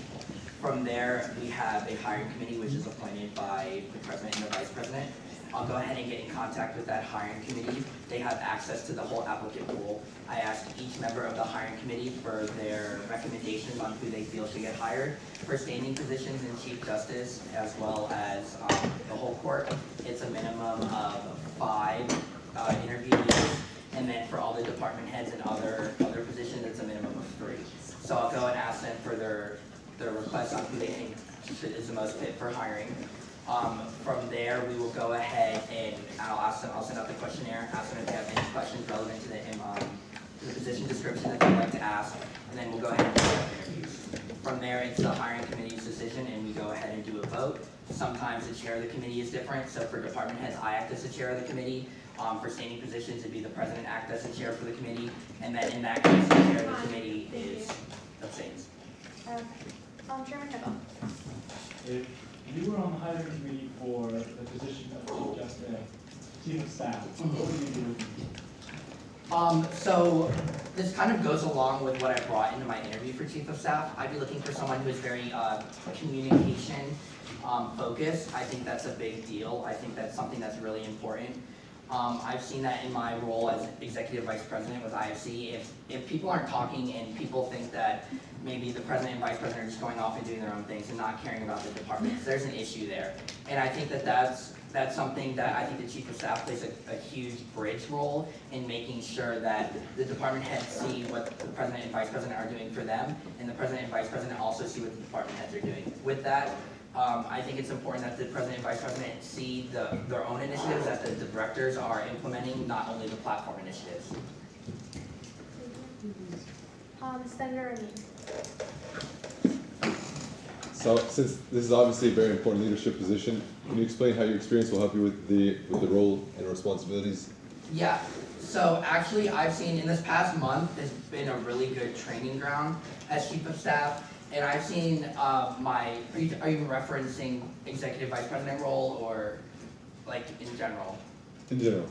Yeah, so in general, especially with Executive Vice President, I've seen communication is key. That's my main thing, my main goal. And in making sure that everyone is on the same page in accomplishing these goals. I don't want it to seem like the branch is headless without Andy and Mike. And also, it's not just them as well. It is the 15, 20 other people who are working underneath them in the branch in making sure that they are accomplishing their goals. The 3 of us can't do it alone. 7 directors can't do it alone. It's everybody. Senator, is it Layman? So, you said you serve as in IFC Executive VP right now, which oversees all the other VPs. I know IFC's a little bit slowed down for the summer, and it seems like you've done a great job. But being a double major and also having that IFC Executive VP position, do you foresee any issues coming up with balancing being Chief of Staff, a double major, and being IFC Executive VP in the fall when everything gets real crazy? I actually don't, because currently, so for my double major, I came in with about 45 credits, so that was more than other students usually come in with. So if I didn't take a double major, I would be graduating in May. So I went ahead and took that double major, so I'd be here for another year. So I actually get that 4-year experience. So that's something that my academic credits are spread out through 4 years, just like a traditional student. With IFC EVP, that's something that I know the board has taken the direction of planning and preventing mishaps, so that in the fall, we will just be executing whatever we're doing. So I don't foresee any major issues coming up because we've been working for the past month and a half on planning for everything for the fall. Recruitment, marketing, programming, stuff like that, and that's stuff that we are working on. So in the fall, come August, we won't be doing that actual legwork because we're doing it now. We did it a month ago, we did it 3 weeks ago. Senator Davidson. You definitely emphasize retention in your presentation, which is finding, hiring, and keeping people who are obviously contributing to the welfare of student government. So what are you going to do to make sure that the people you directly hire stay focused, stay pointed towards the goals that they set, so we can all see that they're actually doing a good job? Right, so I think the first thing in retention is actually hiring the right people for those positions. I think we've done that. I think our process does a very good job of vetting candidates and placing them in the positions. One major thing that I've learned about retention is that you need to set clear expectations. You need to make sure that whoever is joining is on board with those expectations and knows what to expect and knows what expected of them. So I'm going to, once we start getting through with confirmations and people start coming in to actually start working in the exec branch, I will go ahead and have meetings with them, let them know what the expectations are, let them know what I expect from them as their direct supervisor, let them know what Andy and Mike expect from them as a president and vice president, and then also asking what they expect of us. I think getting those expectations out clearly lets us know what we can see is going to happen this next year. I also think communication is key. If they're not happy about something, they need to let me know. I have an open door policy. Text me, call me, email me anytime. I'm always near my phone, always answering emails. I'll always meet anybody. I think that's really important. Thank you. Any more questions from the Senate? Chairman Hippo. You said retention is really important part of what you want to do, and that an important part of it is hiring the right people. Should something happen and a person ends up being not a very good candidate, or a person ends up leaving the first few weeks or something like that, who do you put the blame on? I don't really necessarily say that there's a blame to be put because that's not the issue. The issue is finding the right person for that position. There is a process that is outlined, like I said in the previous question. So it's about restarting that process, maybe retooling the hiring committee, maybe searching for different applicants, maybe advertising it a little bit differently, maybe advertising it a little bit better, maybe opening the pool open for maybe instead of 10 days, 15, 20 days to make sure that we do get that person. Because obviously there was an issue. I think that there's too many moving parts within the hiring process to pinpoint what the issue was, but to kind of go and retool those different parts of that process to make it open, to make it more inclusive, and to make it kind of broader to cast that bigger net. Senator Carradine. So what are your goals for the executive branch outside of the platform goals of the vice president and the president? I know you mentioned retention. Are there any other goals that you have? So yeah, retention obviously is a huge one. I think that would really hinder us going into the year if we start losing directors and we start losing key members of our staff. Another big one is just being efficient and being open. I think working with the other two branches is major in not even just making sure that the platform goals are being done, but just that we are working for the students. I was a senator. I know what it's like being a senator. I know what you guys do. I know how you guys do it. So I think that's important to bring that perspective over to the executive branch and make sure that we're just not stuck in the back cabinet doing our work. We're reaching out to you guys, letting you know when we need help, where we need it, how we can help you. Same thing with the judicial branch in their office. So I think that's important to get that collaboration between student government. Another thing is just, I want to increase the morale of student government. I think that there was a time in student government last term where it was almost like a police state. People were afraid to come into work. People weren't happy to come into work. I want to let the exec branch and all the other branches. Chairman Hippo. The question is, can you continue what you were saying there about the... Yeah. Yeah, so I want to let them know that student government is a fun place to come to work, that it's a good place to come to work, and make sure that if there is any issues, that they can come to me. If they do have an issue with maybe anything the president and the vice president are doing, they can come to me and I can express those concerns. If there is anything maybe with another department that there's an issue, that they can come and express those concerns to me and know that I'm a safe place to talk about those and that I will try my best to get those handled. And that student government is ultimately a fun place to work in, and I think that that'll produce our best results from staff members. Any more questions from the Senate? Pro Tempore Hassan. I move to go into discussion period of 10 minutes with limited speaking time. Are there any objections to ending question and answer period, moving to attendant discussion period with 1 minute speaking time? Seeing none, thank you, Taylor.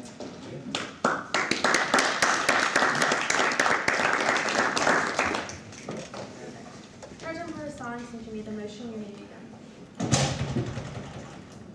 All right, so I think Taylor is a phenomenal candidate.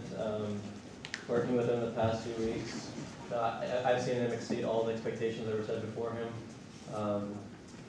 When there's not much to say, there's nothing bad to say about him. I mean, I could just sit here and name all the good things about him. But let me just say that part of the success of the transition with Andy and Mike is due to the work that Taylor has done behind the scenes. And oftentimes you don't see the work that the chief of staff is doing, but I can guarantee that's a very essential part of the executive branch. Thank you. Chairman Hickel. Like the president, student body president said, he said there were a lot of qualified people who ran for the position. I think that they made a good choice in picking Taylor Sanchez. I do attribute a lot of the recent success shown here in this PowerPoint just to student body president and vice president, but I do think that Taylor Sanchez helped make that happen and keep it going. And I don't see any reason why we should stop that, why we should break it. Chairman Vincent. So Taylor Sanchez was a senator last term, and when I was a vice chair for UCGA, he was a committee member. And also we've had a lot of like political science classes together and like worked on a lot of projects together. He is by far, like, it is kind of mind-blowing how on point he is. He does not mess around. He's an extremely efficient worker, so organized, like very just punctual and like knows what he's doing. A lot of the confirmations, actually all of the confirmations except his that you see on our agenda are due to him being on all the hiring committees and helping Andy and Mike along the way. He's been transitioned, he's like the mom of the branch, of the executive branch, you know. He makes sure everyone's doing well and everyone's okay and working hard, you know. He's just phenomenal. I can't say anything else about it. Senator Hurst. I move to end discussion and move into voting. Are there any objections to any discussion and moving into voting procedures? Seeing none, we are now in voting procedures.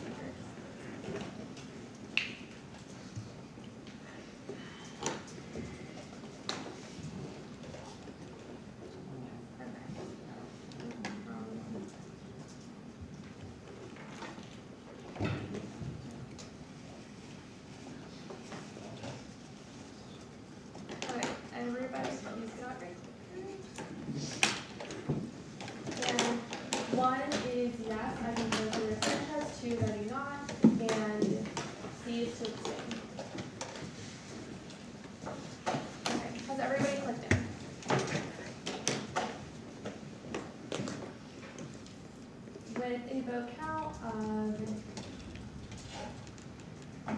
25 to 1 to 3, with Mia as one of the abstentions as chair, can the other two abstentions please state their abstentions for the record? Senator Linus. Same reason, she was part of the hiring committee while I applied for a position in the court, so not eligible for me to go on. Okay. And Senator Griffin. I worked with him on IFC exactly, don't feel comfortable with it. Okay, thank you. And with that, Chief of Staff appointee Taylor Sanchez has been confirmed.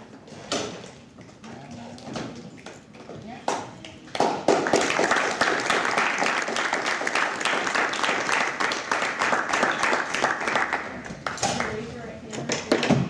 As a member of the student government of the University of South Florida. As a member of the student government of the University of South Florida. I state your full name. I, Taylor Sanchez. Do hereby affirm to uphold the office of. Do hereby affirm to hold the office of Chief of Staff. To abide by the student body constitution. To abide by the student body constitution. To uphold the statutes incorporated therein. To uphold the statutes incorporated therein. And to represent the student body to the best of my ability. And to represent the student body to the best of my ability. Congratulations.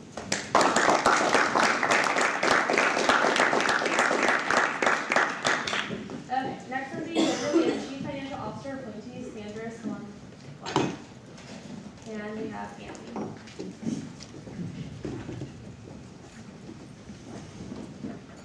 Okay, so the role of the Chief Financial Officer is to assist the President in overseeing the preparation of the Executive Branch annual budget, to supervise the administration of the budget within the Executive Branch department and agencies, and essentially to serve as the financial liaison for all of student government. So for Chief Financial Officer, we had 28 people apply, and we interviewed the top 5 candidates. And our selection for Chief Financial Officer was Ms. Sandra Sawam-Laura. We picked her for a couple of reasons. First of all, she's detail-oriented. For anybody that's known her and seen her work within student government or maybe outside of student government this last year knows that she prides herself on being very detailed. She color codes everything, and you never have to worry about a detail going unnoticed with Sandra.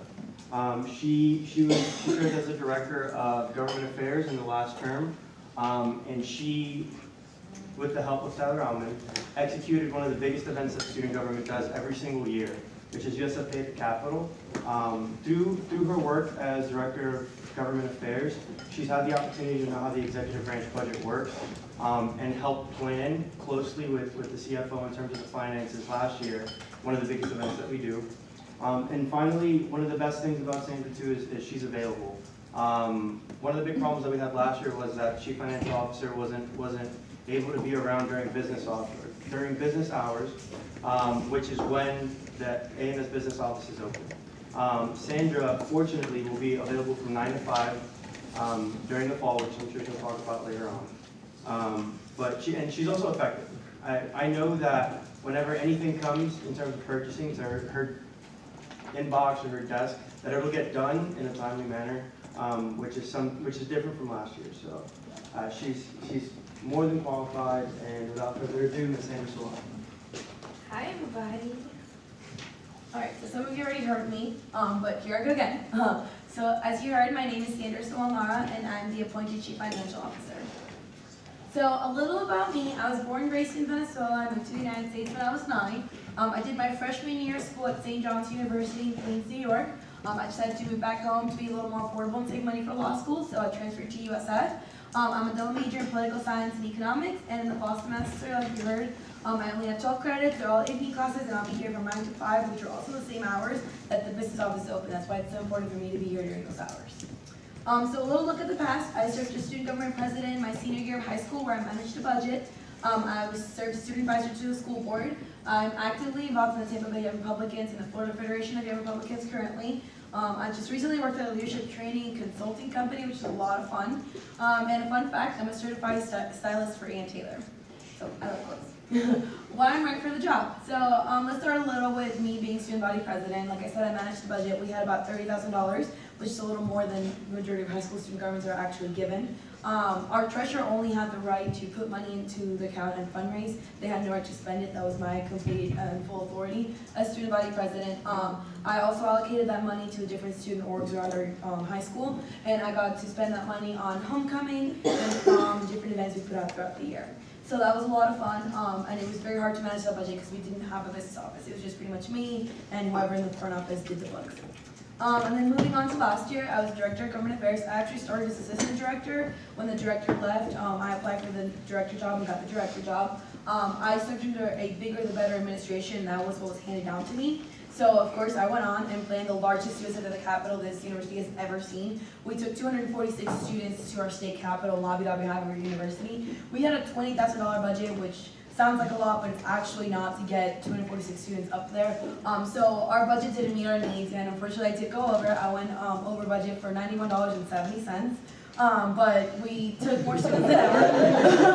And I'm happy you guys catch on. And we fed all of them, breakfast, lunch, and dinner, so it was great. So why I'm still right for the job, like you heard, I'm extremely organized.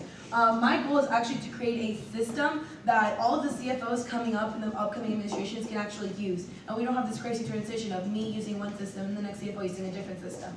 The business office uses the same system every year, so we should keep the same thing going as well.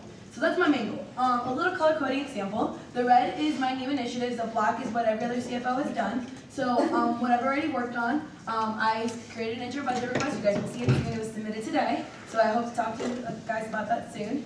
I also created forms to facilitate the purchasing process.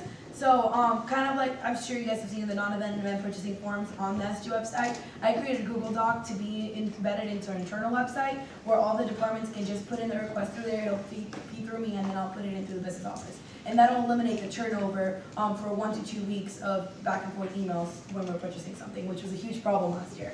I also met with all the agencies to rebuild all of our relationships. I will be in charge of all the purchasing, and I'll be having budget meetings with them constantly to make sure they're up to date with their budgets and that they're not over purchasing. Make sure that I approve all their purchasing as well. Which they're awesome people, so I'm really glad I got to build those relationships. I also updated all the accounts that were out of date from last year. It was over 10 accounts, and they hadn't been updated since August. So a lot of our departments ended up overspending because their accounts were not what they said were. So that is a big issue that I will make sure that is up to date this year, and nobody will be going over budget under my watch, I promise.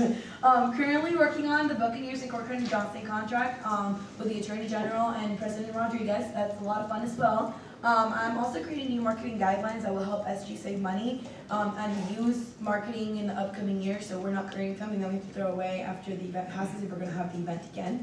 And I'm also doing something that I really like doing, and I'm going to start doing inventory. So I'm going to inventory everything we have in the SG office, every single pen, every single t-shirt, everything. And I will make sure that we know what we have, so we're not like overbuying stuff and having like 3 cases full of pens that we don't need. So that is what I'm currently working on. Thank you. Are there any questions?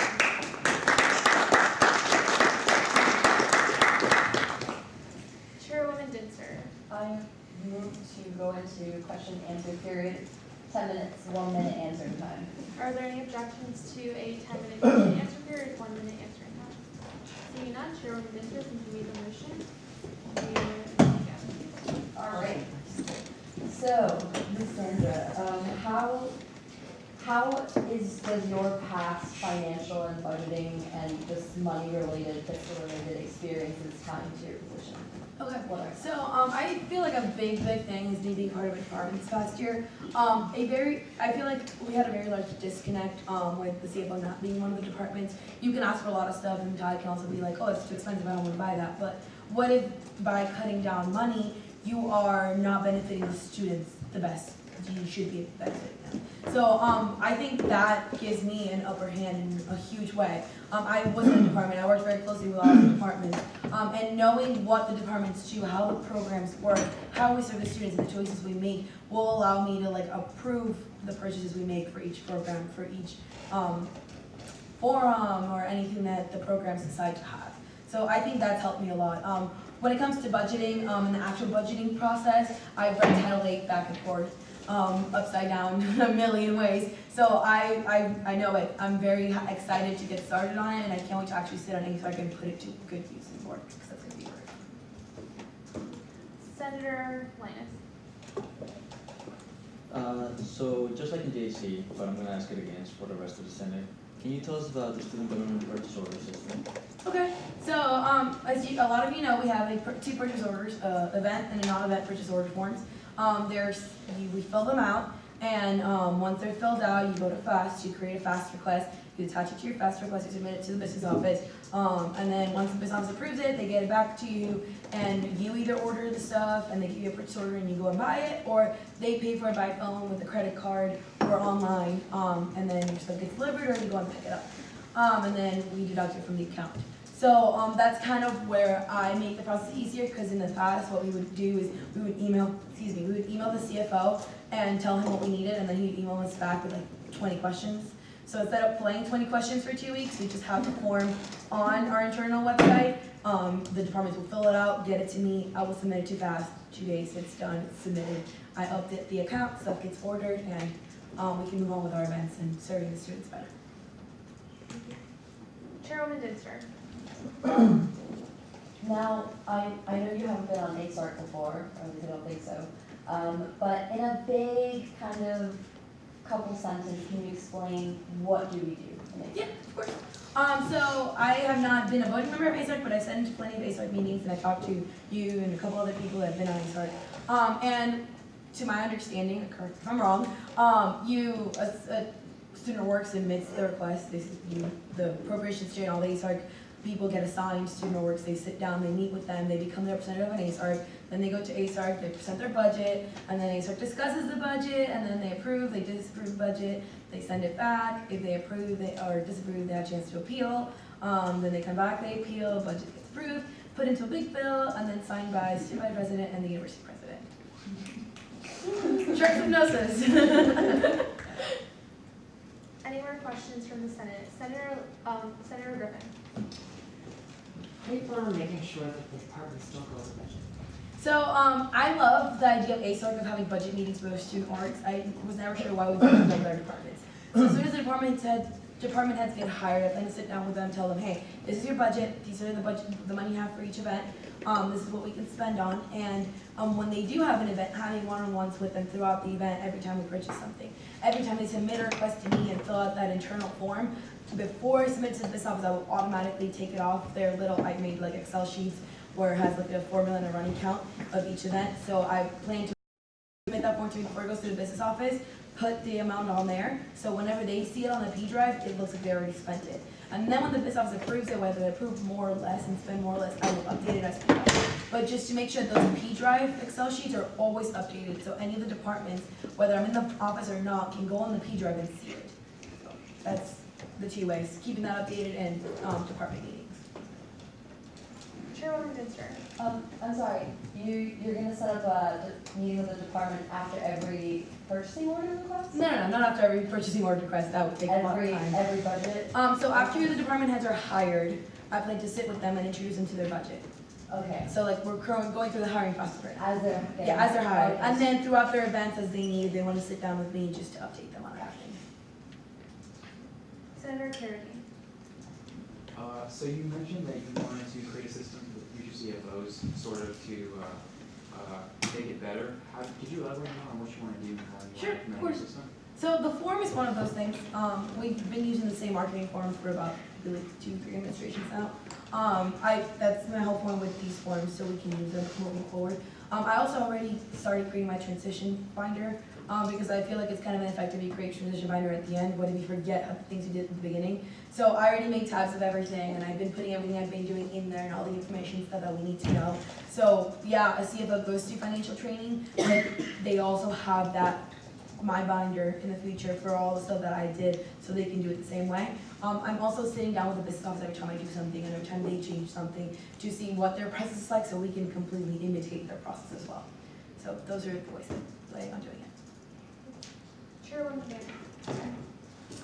Just for further clarification, so you said you would meet with the departments, like, are you meaning after they purchase everything? I'm kind of like confused here because presenting their budget to ASARC, like a representative from their department has to come in and present their department budget. So last year actually the Department of Government Affairs budget was submitted without me being even like asked about it. They just submit like the supervisor president and the CFO just submitted the budget without asking me. And they just asked for the same $20,000 that we got last year. We went over budget, so like, you know, that there's a disconnect. So what I'm actually going to do is we have the budgets already clearly because you guys passed them, ASAC passed them. So as soon as, let's say, we had director of programming interviews today, we hired them on Friday. When they start working next week on Monday or Tuesday, when they come in, after all their stuff goes in, I'm going to sit down and be like, hey, this is your budget for all your programming events. This is what you have for the huddle. This is what you have for Mr. and Miss USF. This is what you have for everything. Okay? This is where it is on the P drive. This is how you submit a purchase order. And this is how I will change it. So you have to make sure that you keep going on there to make sure that your budget's okay. And then at the end of the year, when it comes to submit their actual budget, I plan to sit down with them and have them tell me, hey, what went right, what went wrong, what do you think we need to improve on next year, what do you think we need to add or subtract from the budget next year? That's it. Chairman Heba. There's nothing new. I'd like to answer question and discussion. Are there any objections to ending question and answer period or moving to a discussion period of 10 minutes, 1 minute. 10 minutes of 1 minute speaking time? Any objections? Seeing none? Thank you.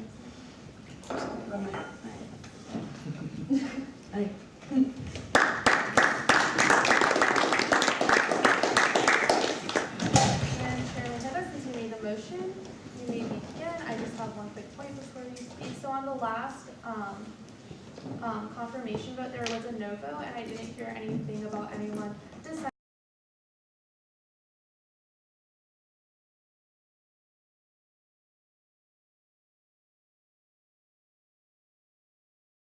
time for you guys to speak, and that's why we asked them to leave, so you feel comfortable speaking without them being here. Chairman Heba. I'll do my time there. Okay. Chairwoman Wyatt. I think that she seems extremely qualified. She has some great ideas. She's already looked at what was bad, I guess, in the past and is trying to change it. What really stood out to me is that she's already started working on her transition binder for future. So, I mean, she really seems just extremely qualified. Thank you. Senator Linus. Quite frankly, I don't think a better person for this position exists. She's on point with everything now, and she already has an image of what she wants for the future. If whoever speaks next, I really hope it's something bad, because I really want to hear that, because I don't think something bad about her for this position exists. Thank you. Senator Davidson. That was a really good presentation. She's a fast talker, she's a fast doer, and that's necessary to have when you're dealing with all these crazy student organizations. She seems very comfortable with the process. She understands exactly how it works. And like you said, it couldn't have been any more clear cut. Thank you. Chairwoman Dinter, and then we'll have Senator Al-Nunir. Chairwoman Dinter. Okay, I just, I want to put like all my thought process on the table. So when she was first appointed, I was kind of nervous, to be honest, because she doesn't really have much like budgeting experience. But then I realized, like, who am I to talk? You know, I was never into budgeting or anything, but now I'm the chairwoman of appropriations and audits, and I think I'll do a pretty good job. She's so organized, she's very qualified, and I thought to myself, would I want her on ASARC with me this term? And I thought, absolutely, I do. I think she would not be scared to fight back. She will not be scared to debate on certain things that we're doing on proviso and standards, and can give some great input. So I'm actually really excited to have someone argumentative on ASARC. And I know you guys don't know what ASARC is yet, but I'll explain it like in the end. Thank you. Senator Al-Nunir. I'm trying to be really short. Again, there's literally nothing you can say bad about her. I want to say two things. First thing is I love people who are very outspoken and have the confidence to question things and be like, you know, I don't think that's the right way to do it. And that's her. And I love people like that. Second thing is a personal story. I went to Day of the Capitol, which was amazing. And I remember my teacher was like, hey, I need documentation. I'm not saying that you didn't go, I'm not saying that you lied for the rest of my class, but I need documentation. I messaged her on Facebook for some reason. And the same exact day, literally, same exact day, 2 hours later, I get this huge email saying, yeah, no problem. Here's documentation, please send it to your professor, and that's it, bam, within 2 hours. I was like, holy cow. Chairman Heba. All right, so this has been mentioned a few times that nobody has anything negative to say about it. I rise to that challenge. I mean, it's not something comfortable.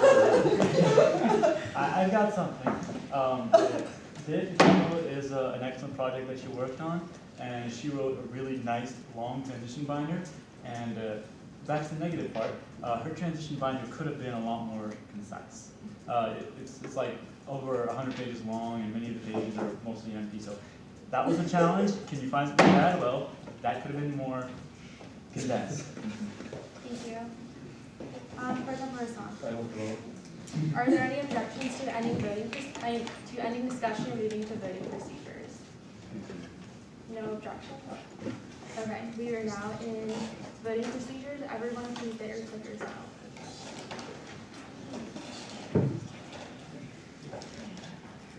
Yes, Justin, do you confirm? Sandra, and no is you do not confirm.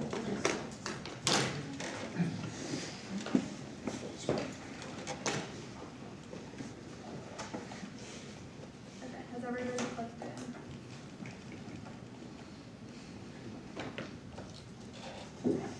in? And with a vote count of 28 to 0-1, we have Sting as chair. Ms. Sandra has been confirmed as Chief Financial Officer.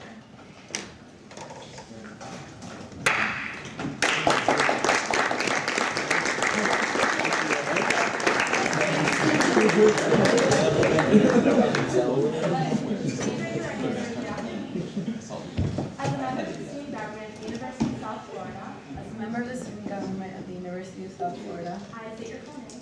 I, Sandra Salon, Do hereby affirm to uphold the office of do hereby affirm to uphold the office of Chief Financial Officer.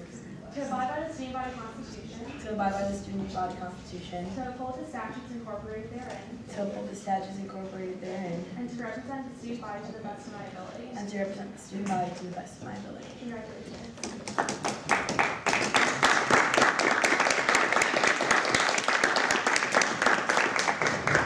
Okay, next on the agenda, we have Attorney General appointee Richard Ramirez with Andy introducing.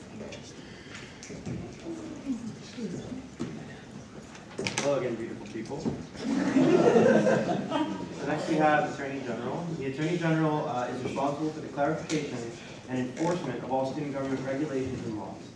The Attorney General shall also serve as the legal counsel for student government and the prosecutor of impeached officials in all cases before the Student Supreme Court. So the way that I like to explain it, long story short, the Attorney General is the court representation for student government. So in any case, the Attorney General would defend student government, and they're also responsible for making sure that policies and procedures are followed within student government. And that's alongside the judicial branch and JC. So for the applicant pool, we had 22 people apply for the Attorney General position, and we interviewed the top 5 candidates, and we selected Mr. Richard Tamura. Reason being, he has relevant legal experience not only within student government, having served in the judicial branch as an associate justice, but outside of student government. And we also have a shared vision in terms of how we would like to see the branch run in regards to learning about policy and understanding statutes when you're a part of student government. He'll explain a little bit more about what I mean. But without further ado, Mr. Richard Tamura.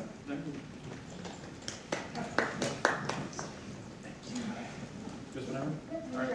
All right, so before I start, I want to thank the guys in the back from JC for bringing in the donuts tonight. Classy move, all right. So like Andy said, I'm Richard Lemura, and I'm the appointed Attorney General. Right off the bat, this fall, I'm going to be taking 4 classes for 12 credits. Monday and Wednesday from 11 a.m. to 1:45 and 3:30 to 4:45. And then on Tuesday and Thursday, I'm in classroom 2 to 3:15. Currently, I'm a political science major with a minor in history, and I am 1 credit away from each of those from completing them. So, past experience, most recently, like Andy mentioned before, I worked on the USF Student Government Supreme Court as an Associate Justice since last October. During my time on the court, I sat in on 2 trials, was in the majority opinion on both of those, and also helped co-write them. Also sitting in on over 200 parking appeals, which is not as many as the Chief Justice, Lindsay Vitros, but pretty close. Also, last summer I worked for Tim Schock for County Commission. He was in the Republican primary for the county-wide seat. I was his volunteer and event coordinator as well as his ground game advisor. So basically that means wherever he went, I went. Every day we looked at polls. If resources need to be moved across the county, we did that night. Before that, I worked for the Honorable Congressman Gus Bilirakis in the 12th District of Florida, over in his Tarpon Springs office as a district intern. Basically any minute little constituent concern that came to the office was handled by me and shoveled over my desk.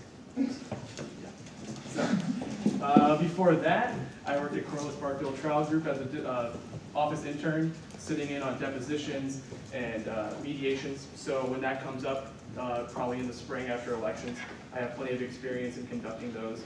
And then everyone's favorite job on my list is I worked at Carvel Ice Cream for 4 years. And my last 2 years, I was the assistant manager, dealing with crazy customers who didn't like the way their cone was made or the way their name looked on an ice cream cake. So I've handled situations where things get heated and you have to think on your feet and just kind of solve the problem right there. Past legal experience, like I said before, I worked on the USF Supreme Court as well as working at Corliss Barfield. But the most important one for this position right now, you have to know trial procedure and how to argue a case in front of a court. And I have that experience as the captain and lead counsel for the Singles High School mock trial team back in my senior year of high school from August of 2011 until April 2012. So I was appointed to this position, I believe, May 4th, if I'm not mistaken. And since then, I've been working on reading through contracts with the CFO and the president, such as the Buccaneers contract and the Corcoran and Johnson contract. I've written 5 legal opinions with one coming. Chairwoman Dinser requested one earlier today, so that will be out probably sometime tomorrow afternoon.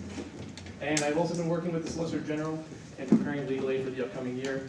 So like that was mentioned before, that's going to be later in June. We're working on getting lawyers out here to help individual needs of students, whether it be being kicked out of your apartment or getting into a car accident, things of that nature. So just finding representation for the student body. And finally, some initiatives I wanted to bring in this year as the Attorney General was to strengthen the SG relationship with PATS. For those of you who don't know who PATS are, or PATS is, it is the parking enforcement people who have their office on the other side of campus. And basically, on my time in the court, I was the PATS liaison. So I have that relationship already, but I'm looking to strengthening it because I know as senators, you hear a lot of issues with students who have problems with parking. So to be able to bring you guys in with that is a big initiative of mine. Also, I want to make the office experience more enjoyable. Last year, for lack of a better term, we were working in kind of a police state. And for those of you who were here last year, you know what I'm talking about. So before, I want to educate on statute before we write you up. So I want to create office conflict mediation where things are turned into a learning experience rather than just punishing you off the bat. And then finally, I would like to improve the adversarial process for parking appeals. For those of you who have ever witnessed a parking appeal, it is 10 seconds of you self-incriminating yourself and then walking out feeling like you've been defeated. I know. So I want to improve that where the Solicitor General and myself will work to represent the students who come in and give them a fighting chance to have their ticket either reduced or thrown out. And with that, any questions? Thank you. Is there any motion from the Senate? Chairwoman Dinser? I need to enter a question and answer period of 10 minutes with 1 minute answering time. Any objections to a 10-minute question and answer period with 1 minute answering time? Seeing none, we'll wait for Frank to come up. And Chairwoman Dinser, you move the motion, so you may begin. Okay. So, what do you mean exactly by that instead of getting people in trouble right off the bat, like kind of teaching them what exactly, if you have so far, any ideas or plans or initiatives that you will make to teach people the rules? Sure. So last year, for those of you who were here, know, oftentimes if you broke a rule or a statute, for instance, the Attorney General would write you up right off the bat, no questions asked, you're in non-compliance. But rather, this SG as a whole is supposed to be a learning environment, as Esgato has told us multiple times.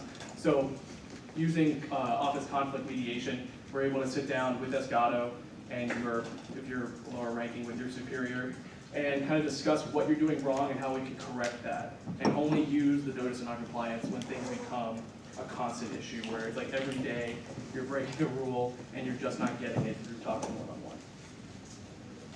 Chairman Hebel. This is something that came up, I want to say 2 years ago, and it's a question I asked last year to Alex Johnson. If something were to come between, say, our student body president, Alex and Rodriguez were doing wrong, would you feel a hesitation in writing them up or, going through this disciplinary action? Going through the process that's outlined already? Absolutely not. I told him that in my interview, that I'm not afraid to write him up if it needs to happen. Obviously, the same process applies where we would go through that office mediation to make sure he understands that he's doing something that's not correct. And only if it becomes a problem, that's where we kind of step in and say, hey, this is where you're in non-compliance. But yes, I wouldn't have a problem with doing that. Chairman Hebel. All right. Going on to the officer mediation policy, you want to implement a multiple strike policy, for example, or you want to just have it based on the intensity or the badness, for lack of a better word? Sure. So I guess going off of last year, it was the smallest minute thing, like messing up on a PowerPoint presentation or something like that in the ERC got you a notice of noncompliance. And if you did it 4 times, you got 4 notices of noncompliance. So I guess the issue here is we want to try and make it to where, hey, I made a mistake, but it's not the worst thing in the world. I'm here to learn how to do this and understand statute. So in the end, obviously, the large things are going to have to be written up, but learning experience with minute things is something that needs to happen here instead of punishing you for it. Senator Davidson. Christian, the Attorney General is responsible for defending the actions of student government, making sure they go along the guidelines of our Constitution. So was there an example of a case last year that had you held the position of Attorney General, you would have done differently, or something you would do differently? Nothing differently, obviously, because either way you're going to be defending the same point of view as last year's Attorney General. I would say that, I'm not trying to insult him or anything, but to bring a little more experience in the trial proceedings per se. I think last year there was a lack of knowing procedure and how to object and how to do an opening statement and lay out your case to where things become confusing and trying to make it clear to the court what's happening in a case and how to present it clearly. So. Any more questions from Senate Chairman Hibble? If there's nothing else, I move that we end our discussion. If anyone has a question from the speakers. Are there any objections to ending question and answer period and moving to a 10-minute discussion period with 1 minute answering, with 1 minute speaking times? Seeing none, thank you. All right, thanks guys.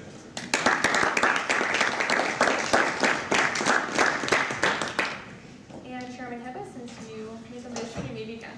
All right, so I have worked with Rich Lemire in the past. He was on the Supreme Court at the end of the year, and I've already asked him for some legal opinions. And so far, like, he's been a good Attorney General, as an appointed Attorney General. He's responded quickly, he's been friendly, he's been good at communicating. I think he'd be a good person for the position, and I see no reason not to affirm him.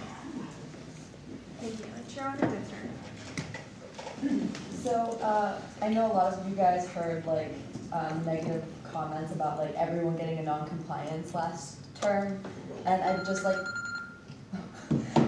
to kind of explain something. Like, for example, I got a notice of non-compliance because I didn't turn in my schedule because I didn't know I had a USF email. I thought I had like just my student email. I didn't know that like once you got hired you get like a fancy Outlook. So like little things like that, instead of like, and Richie's made like a huge emphasis that he's gonna like talk to the people who are doing things wrong first and confront them about the issue first. And if they keep on doing it, then he's gonna write them up. But there's really no reason to have like literally hundreds of files of like writing people up.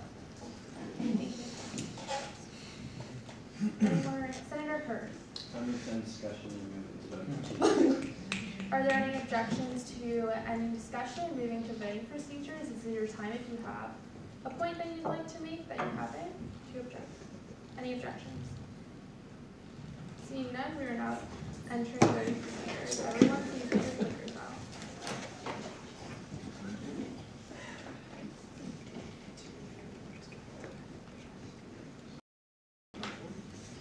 Okay.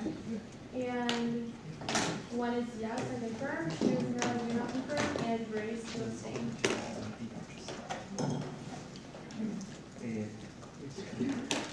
Any more? Everyone click on. Okay. With a vote count of 28 to 0 to 1, we abstaining as chair. Richard Lemire has been confirmed as Attorney General.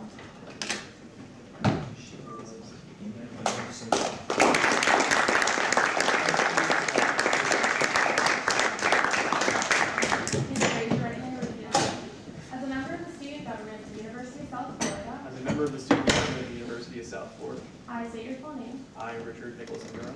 Do hereby affirm to uphold the office of. Do hereby affirm to uphold the office of Attorney General. To abide by the student body constitution. To abide by the student body constitution. To uphold the statutes incorporated therein. To uphold the statutes incorporated therein. And to represent the student body to the best of my ability. And to represent the student body to the best of my ability. Congratulations. Thank you. All right, moving down the agenda. Next we have Solicitor General appointee Frank. And Andy. Hi, everyone. Don't worry, this will be, besides Associate Justices, Taylor will be up here for the most part, so you won't have to hear me talk through. Anyways, the Solicitor General shall be used as a resource to students with their knowledge of student government, governing documents, university policies, and parking and transportation rules and procedures. The Solicitor General shall serve as the defense in a case which includes, but is not limited to, election violation appeals on behalf of candidates, parking and transportation appeals, a resource to any student government impeached official for the purposes of clarifying rules and assisting defendants in understanding trial procedures. And one of the big things that they've done in the last couple of years is implement legal aid. So for this position, we had 29 people apply, and we interviewed the top 5 candidates. And one of the things that really stood out about Mr. Cirillo was that he had a lot of initiatives for this Solicitor General position. Unlike many of the other positions within student government, Solicitor General is what you make of it. So you need somebody with a lot of incentive, a lot of different ideas, and a lot of things that they want to do to help students. Besides that, he also has legal experience within student government.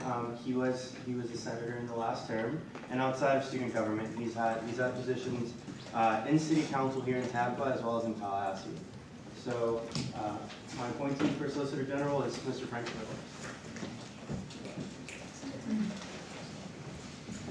Are you being Andy again when you're ready?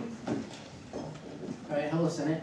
As Andy said, my name is Frank Cirillo. I'm the appointed Solicitor General here for student government in the 6th term. A little bit about me. I am a political science major and an economics minor. I'm a provost scholar here at the university, which means I'm required to graduate within 3 years. So I'm kind of like a quasi-junior, senior, but my planned graduation is this spring. Right now, I'm taking 2 classes over the summer, Summer A and Summer B, Latin 1 and 2.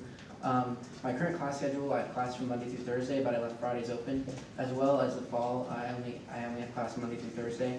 That is because legal aid in the past has been done on Fridays. We do, last term it was done on Friday mornings from 9 to 12, and I want to continue that trend just so it's easy for students.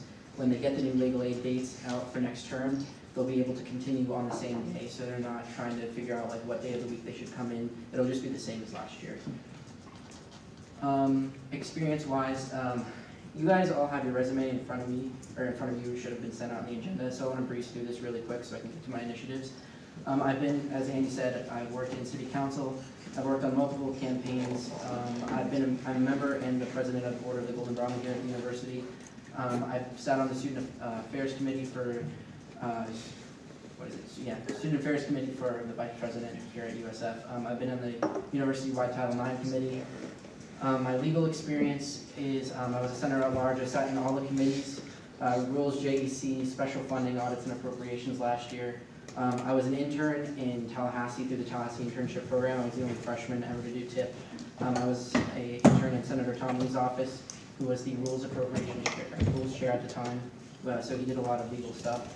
I was a founding father of my fraternity here, Sigma Pi, and I was Sergeant at Arms for the first year, which meant I was in charge of risk management and any grievances that came up within our fraternity, so any bylaws that were broken or any constitutional issues that would have come through me.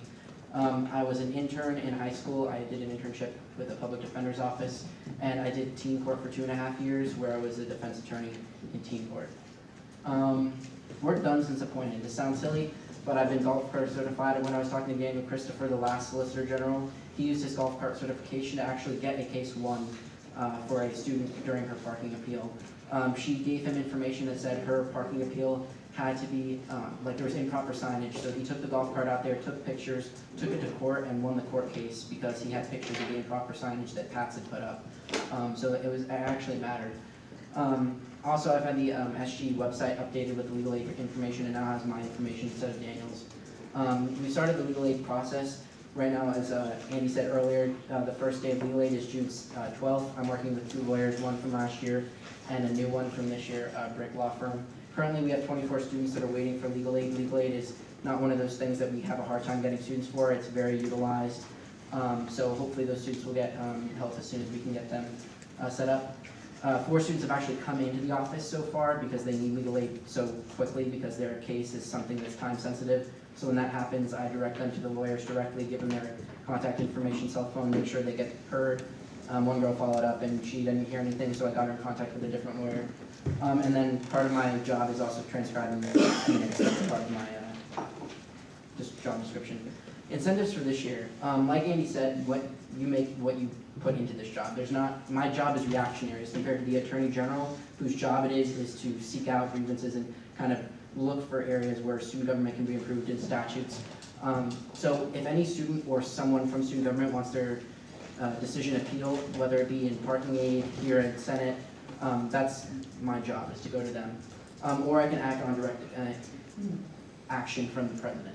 I hope to meet with Steve Prevost, who's our general counsel for USF. He's the actual legal affairs department head, and coordinate issues relating to Title IX and ethics and integrity, which is another university-wide committee, and report back to the executive branch. I don't want to go too outside my purview in the beginning of my job. I want to see where it takes me, get my feet on the ground, get legal aid done, get parking appeals done, and then see how I can branch out. Getting that started, I'm meeting with the new appointed Attorney General, Lemura, and the new justices to do a mock trial over the summer just to get some trial experience done for this year. And then hopefully we'll be able to implement some things when it comes to university-wide committees, and I hope to be involved with those too. So, that's it. Are there any motions from the Senate? President Horasan, I move to go into a question and answer period of 10 minutes with 1 minute speaking time. are there any objections to a 10-minute question and answer period with 1 minute answering time? Seeing none, President Horasan, read the motion, we begin. I yield my time to the chair. Okay, are there any questions from the Senate? Chairman Hibble. You are, like you said, a global scholar and have lots of things on your plate. To be honest, how do you place student government obligations in priority? How do you place them above things, below things? What comes to you first? Like you said, I'm a provost scholar. We're all students here first, so of course schoolwork is the first thing that is always on my mind, and student government is right below that. I want to stay involved in student government as best I can. I didn't say this, but I hope to stay at USF and go on to grad school and get my master's in public administration here. So I plan to stay here and stay involved. So I don't have any plans on slacking on my duties, especially seeing that I want to stay in student government in the near future for the next 2 years probably. So I don't know if that answers your question. Thank you. Any more questions from the Senate? Senator Linus. Yes, could you tell us about your experience with trial procedures? Yeah, trial procedures. I sat on JEC last year, so I went over all the appointments and any of the judiciary and ethics issues when it came to grievances that we did. Trial specifically, like mock trial. I have never done mock trial, but like I said, I had 2.5 years of team court experience. When I was in high school, basically team court is when a student or individual under the age of 18 is arrested. They had a chance to go appeal their case to teen court in St. Johns County, and I was their defense attorney. So I got to see all the arrest records and argue it in front of a lawyer who was volunteering his time for the county, and I did that for 2.5 years, so that's where I got most of my actual trial experience. Other than that, I interned in a public defender's office, so I watched all the cases that my public defender was assigned to. Thank you, Senator Hurst. For any further questions, I move to enter a 10-minute discussion period with 1 minute. Are there any objections? Senator Linus. I have one final question. I rescind my motion. Thank you. Senator Linus. Yes, my question is, have you taken the time to get very familiar with the tax rules and regulations and all the parking stuff? Yeah, we have a meeting with PATS actually next month. And one of the things that I hope to improve with PATS is when you go on their website, the appeals decision for when you get your case appeal to the judiciary branch here, you have to go through PATS appeals process first. And their wording on their website is very aggressive.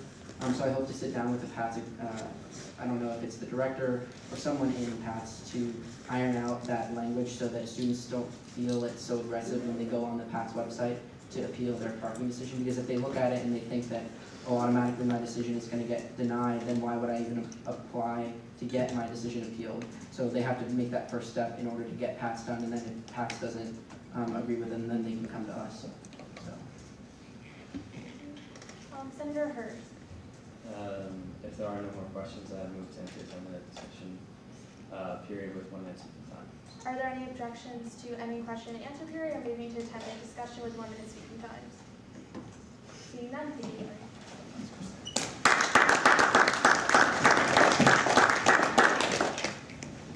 Senator Hurst, since you made the motion, you may. Thank you. I yield my time to the chair. Are there any points of discussion in the Senate? Pro Tempore Hassan. I think Frank is a great candidate. The resume and experience speaks to itself. I don't know, I'm just speaking this. But no, I honestly think that he's going to do a great job. And he has the right motive and incentive to represent the students to the best of his ability. Senator Hurst.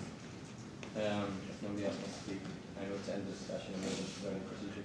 Are there any objections? Chairman Hibble. I have something to say. I receive. Thank you. Chairman Hibble. Thank you.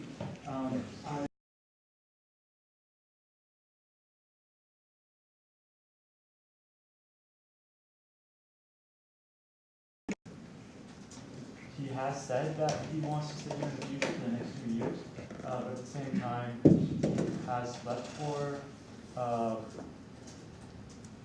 internship in the past, and so just want to get that off because this is the time to talk about these things and keep that in mind.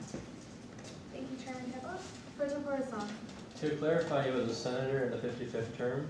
He came in as an at-large senator in the midterm election, and then he had to resign from Senate to work at some internship that he had. But I don't see. To clarify, I'm sure Melissa can clarify it better, but I don't see this becoming an issue in the future. He's a very dependable and reliable person.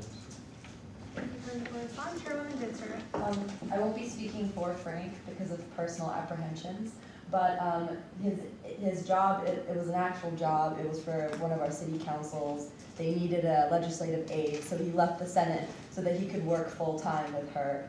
So it's not like and it was just for a little while anyway. He knew he was going to come back to SG. He wanted to be back here. Are there any more points of discussion from the Senate? This is the time. If you vote no, there should be a raising line.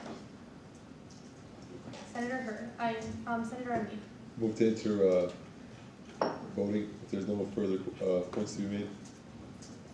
Are there any objections to ending discussion, moving to voting procedures? Seeing none, we are now in voting procedures. Please go out your selectors.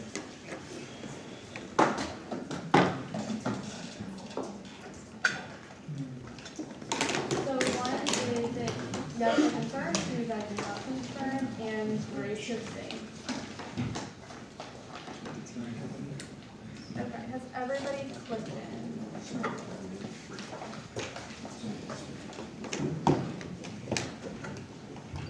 With a vote count of 28 to 0 to 1 with me abstaining as chair, Frank has been confirmed as Solicitor General. Another person, please. Oh, there's two abstentions?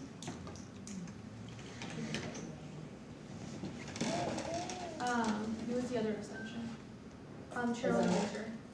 Okay. Just I have extreme apprehensions about Frank because of past experiences, and I don't feel I can make an unbiased professional decision based on our personal relationship.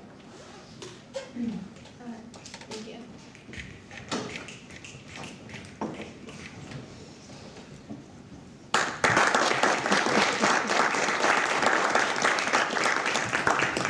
Can you raise your right hand and repeat after me? As a member of the student government of the University of South Florida, As a member of the student government of the University of South Florida, I state your full name, I, Frank Anthony Cirillo, do hereby affirm to hold the office of, do hereby affirm to uphold the office of Solicitor General, to abide by the student body constitution, to abide by the student body constitution, to uphold the statutes incorporated therein, to uphold the statutes incorporated therein, and to represent the student body to the best of my ability. and to represent the student body to the best of my ability. Congratulations.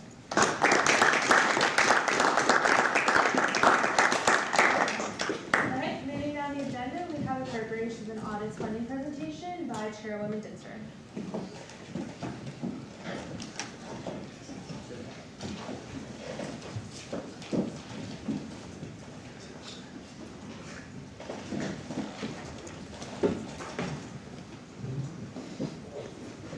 Thank you.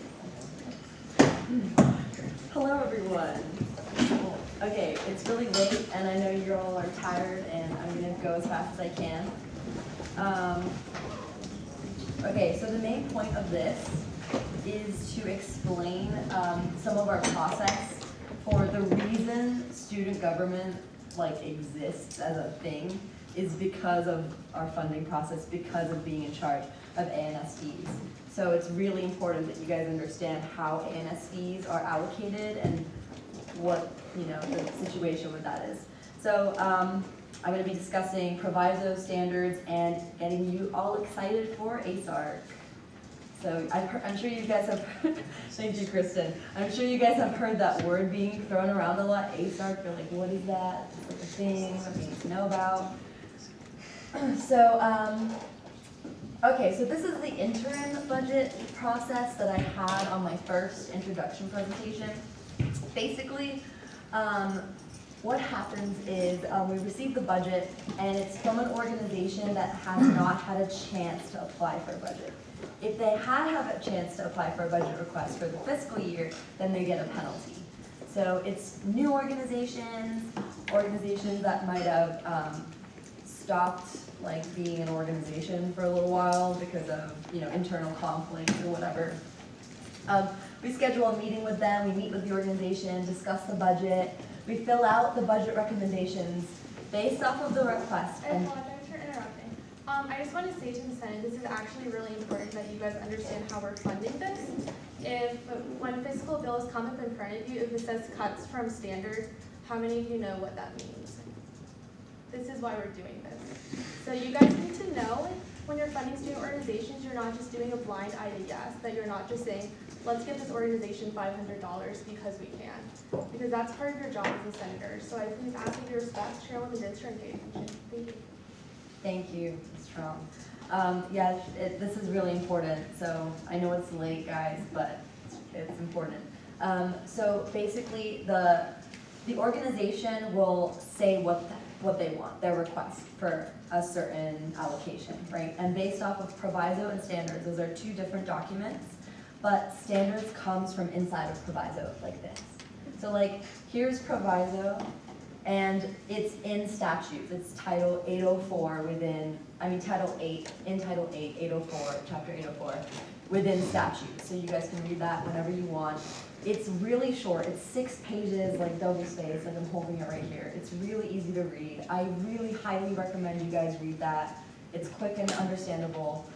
So now I'm going to explain what ASARC is. So ASARC stands for the Activity Service Recommendation Committee. Activities and Service Fee Recommendation Committee.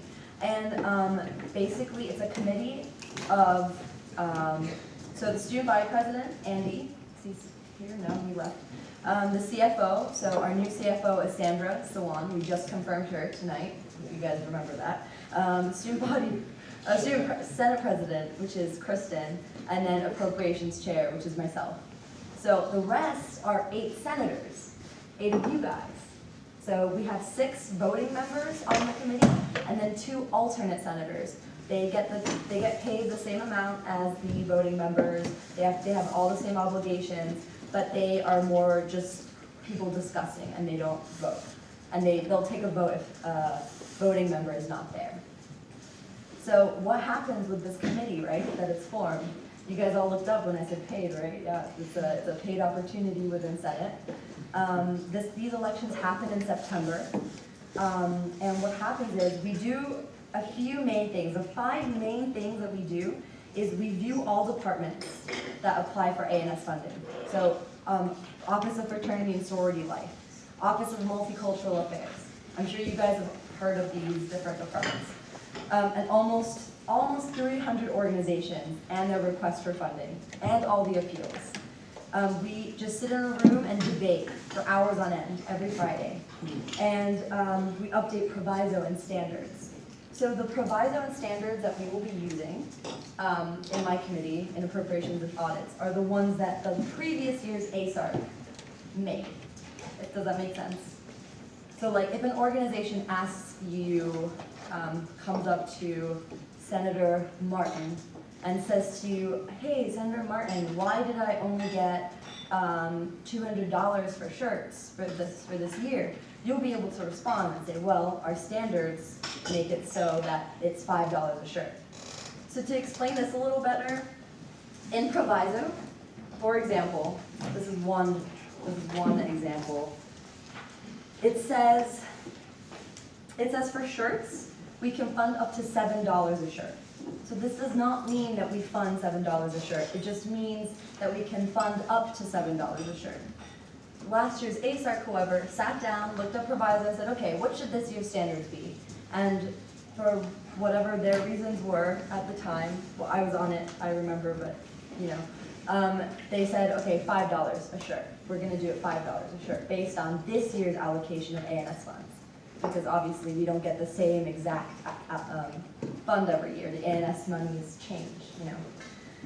So that would be one example. So even though it says in proviso that we can fund $7 a shirt, we don't. We follow standards. So standards is much shorter. Standards is about 3 pages, not even. And it's very, very self-explanatory. Very kind of on point. It's not vague, very specific. Oracle adds up to $100 for the entire fiscal year. So you know that if an organization is asking for an Oracle ad, they can be given up to $100 for the fiscal year. So here's, ooh, that's blurry. Well, here's an example of what an interim budget request looks like, and the fiscal budget request looks like that too. But the fiscal budget request goes to ASART. It's a different committee. All the members get paid, and there's 8 senators, 2 alternates, you know, and all of the standing people that I mentioned. Appropriations and audits, the current standing committee that does the interim budget, but we get the same form. So this is just an example. I made this whole thing up. It's not real. So basically they put down their events, and this just goes on and on of the same thing right here. And they put how many people are attending, where is it on campus, because it has to be on campus for it to be ANS funded unless they do an off-campus request, and how much money they want for food and materials, and then the total, right? So we look at standards and we say, okay, so if there's 50 students attending, up to standards, it says for food, it's $2 per head for the first 200 people. So since this is 50 times 2, 100, so we would allocate $100 for food and write it right here in the allocation. Does that make sense? Yes. Excellent, thank you for responding. So that's pretty much like the important stuff. We have standards, unfortunately cannot be found online yet because we need someone to update that. But if you want to view standards or proviso, just email me, you know, njinser@usf.edu. I'll be glad to send them to you. Also, if you're interested to know more about ASART, to learn more about what it is a fantastic opportunity. I was on it last year. It's really, really incredible. It's fun, it's tiring, but it gives you some great life experience. And you're welcome to talk to me more about that as well, which will help with the stuff. This is a budget transfer request example too. So this is also fake because it's the Melissa Dinser's Department of Fun. And my financial officer is Kyla Wyatt. There she is. I keep picking on her. I don't know why. It's just so fun. Okay, and obviously that's not a real phone number because I don't know how many numbers that is. Department of Fun at usf.edu. They put their email and they put the date. It was today. Look at that. So payroll, they account to transfer from. So they want $5,000 out of their payroll, and they want to put $2,000 for food, $1,000 for materials, and $2,000 for other. And then here they explain why. So we have over $50,000 left in our payroll for the next 2 months that we don't need, and we'd like to have more really big events. So we need $2,000 for food to give to everyone, $1,000 for the goodie bags, and $2,000 for programming and marketing the event. So the committee would view this and be like, is this reasonable? Yes, no, whatever the response is of my committee members. And yeah, that's it.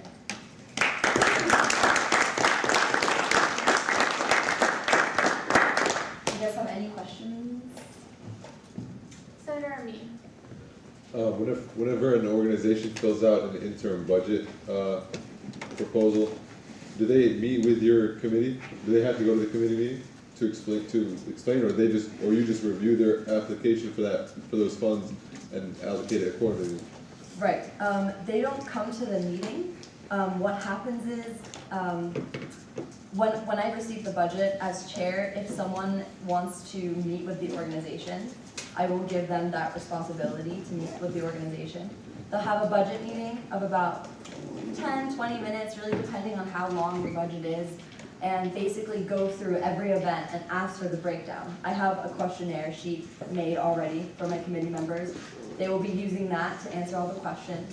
And then they'll go to the committee and they'll present it.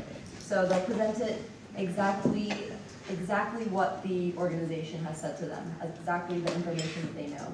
You're like, okay, this organization promotes being happy, and we're going to have happiness events, and blah, blah, blah, and they're going to explain it, and then the committee will vote on what to allocate based on standards.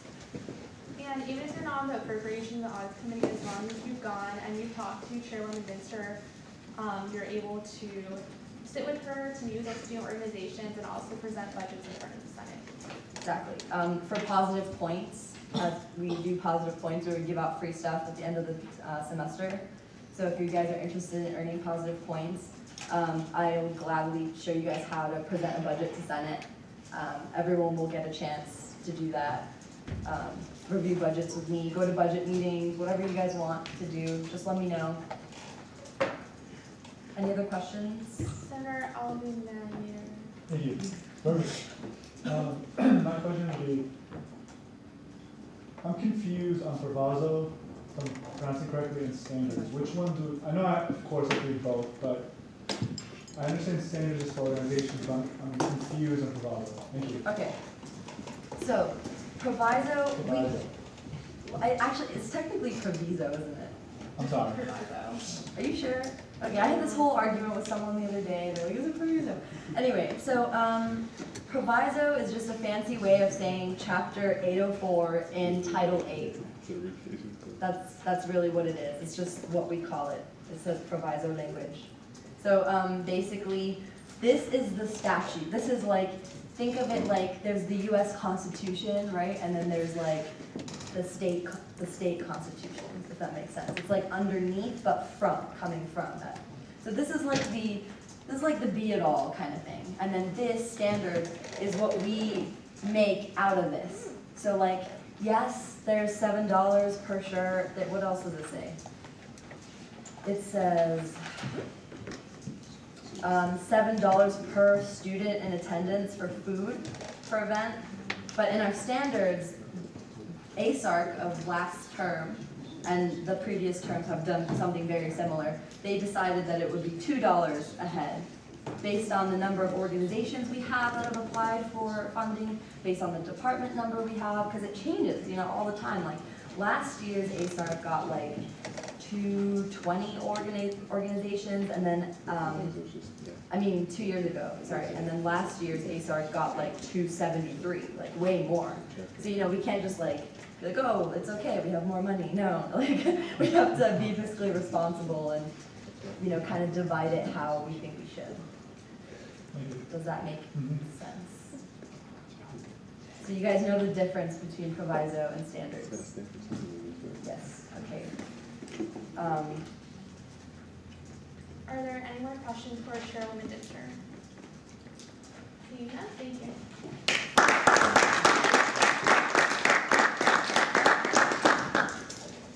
Okay, next on the agenda we have announcements. Are there any announcements from this side? Gary. If I may, I'd just like to share, Melissa, that was a great job, by the way. Thank you. Okay. And I think you explained it well, but what you're needing are pieces of the puzzle. To be a senator, you have to see the big, big picture as well. So you've got appropriations and audit, which is, last week you had viewpoint neutrality that I presented.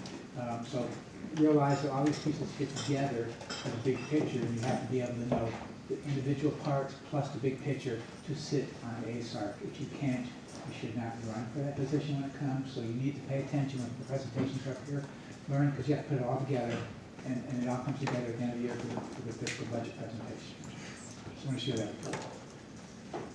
And ASARC elections will be taking part in the fall semester. Myself, Senator Manning, Senator Dinter, let's see who else, Anika was on it too, who sits back there. And so it's a really unique experience that you really don't get anywhere else. You have departments coming in to present to you, so you get to build those connections. I remember I had like a screaming fight with Anika in ASARC one day. So it's really interesting. I'm not kidding, we were yelling at each other. Crying too. Some crying happened. So it is a really unique experience that not a lot of people can say. I was on a committee that had a budget of $14.6 million. So it's pretty cool. 14.6 guys. Any more announcements from the Senate? Is that an announcement? Okay, I'm putting first on. Alright guys, when the meeting is adjourned, please return the form that I had at the beginning of the meeting. Make sure to sign out by your name, return your clicker, and bring your 5-card into the bin. And one more thing for this, and can you make an announcement? No, sorry. Oh, I was gonna do that on my list. Yeah, okay. So I actually have like a few announcements for you guys. First off, I don't know if you guys know that all of these videos are live streamed. So if you see that little camera back there, it's live streaming all of you guys on YouTube every single meeting. So just so you guys know, it's part of transparency. So if you go to USF Student Government, you will see yourself. So, all of you guys are on YouTube. Also, next thing is that I know a lot of you guys have had questions about meeting dates, and I sent out an email clarifying that.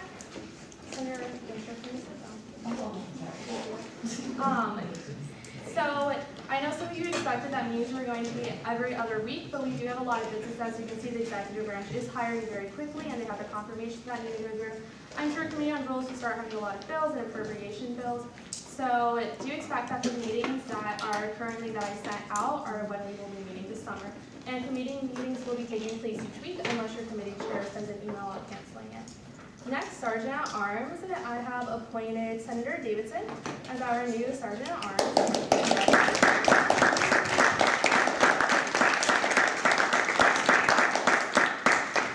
And so what he'll be doing is being in charge of the clickers. Also, one thing that was never implemented that's really in our ROPs is during voting procedures. You're not supposed to be talking, people aren't supposed to be entering the room or leaving the room at that time, so he will be the one enforcing that. And if you're on Facebook or just sleeping, he'll probably come by and tap you on the shoulder. Or if you're on Facebook, the camera will probably see that too. And who has Lindsay's binder? It's over there. Okay, perfect. Thank you. And are there any more announcements? Transcriber, Holly. Okay, and this is not because of what you did, Spencer, but it makes my job easier when, like, you guys all remain seated. Don't like zip up your bags or anything like that or start clanking things around until the meeting is officially done, because I hear all of that. And then I write a bunch of inaudibles because I can't hear anything anybody's saying. So just wait until the meeting is over. I know it's a long day, night, whatever. So, but it makes my job 10 times easier.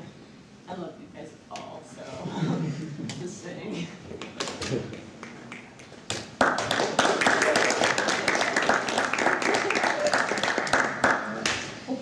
Your job is easy. It takes like, what, 2 to 3 hours to transcribe 1 hour of each meeting. So, are there any more announcements?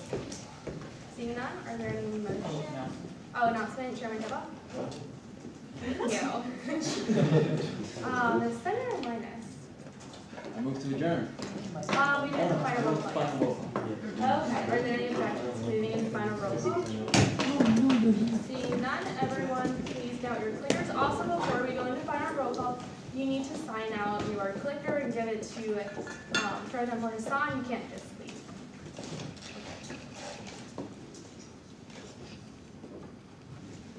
Everyone got their clickers.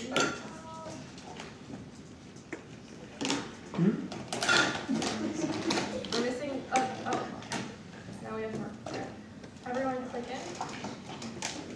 With that, we have a final roll call of 30. Are there any motions?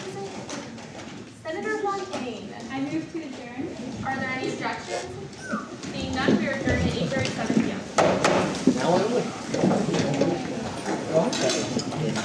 Still recording,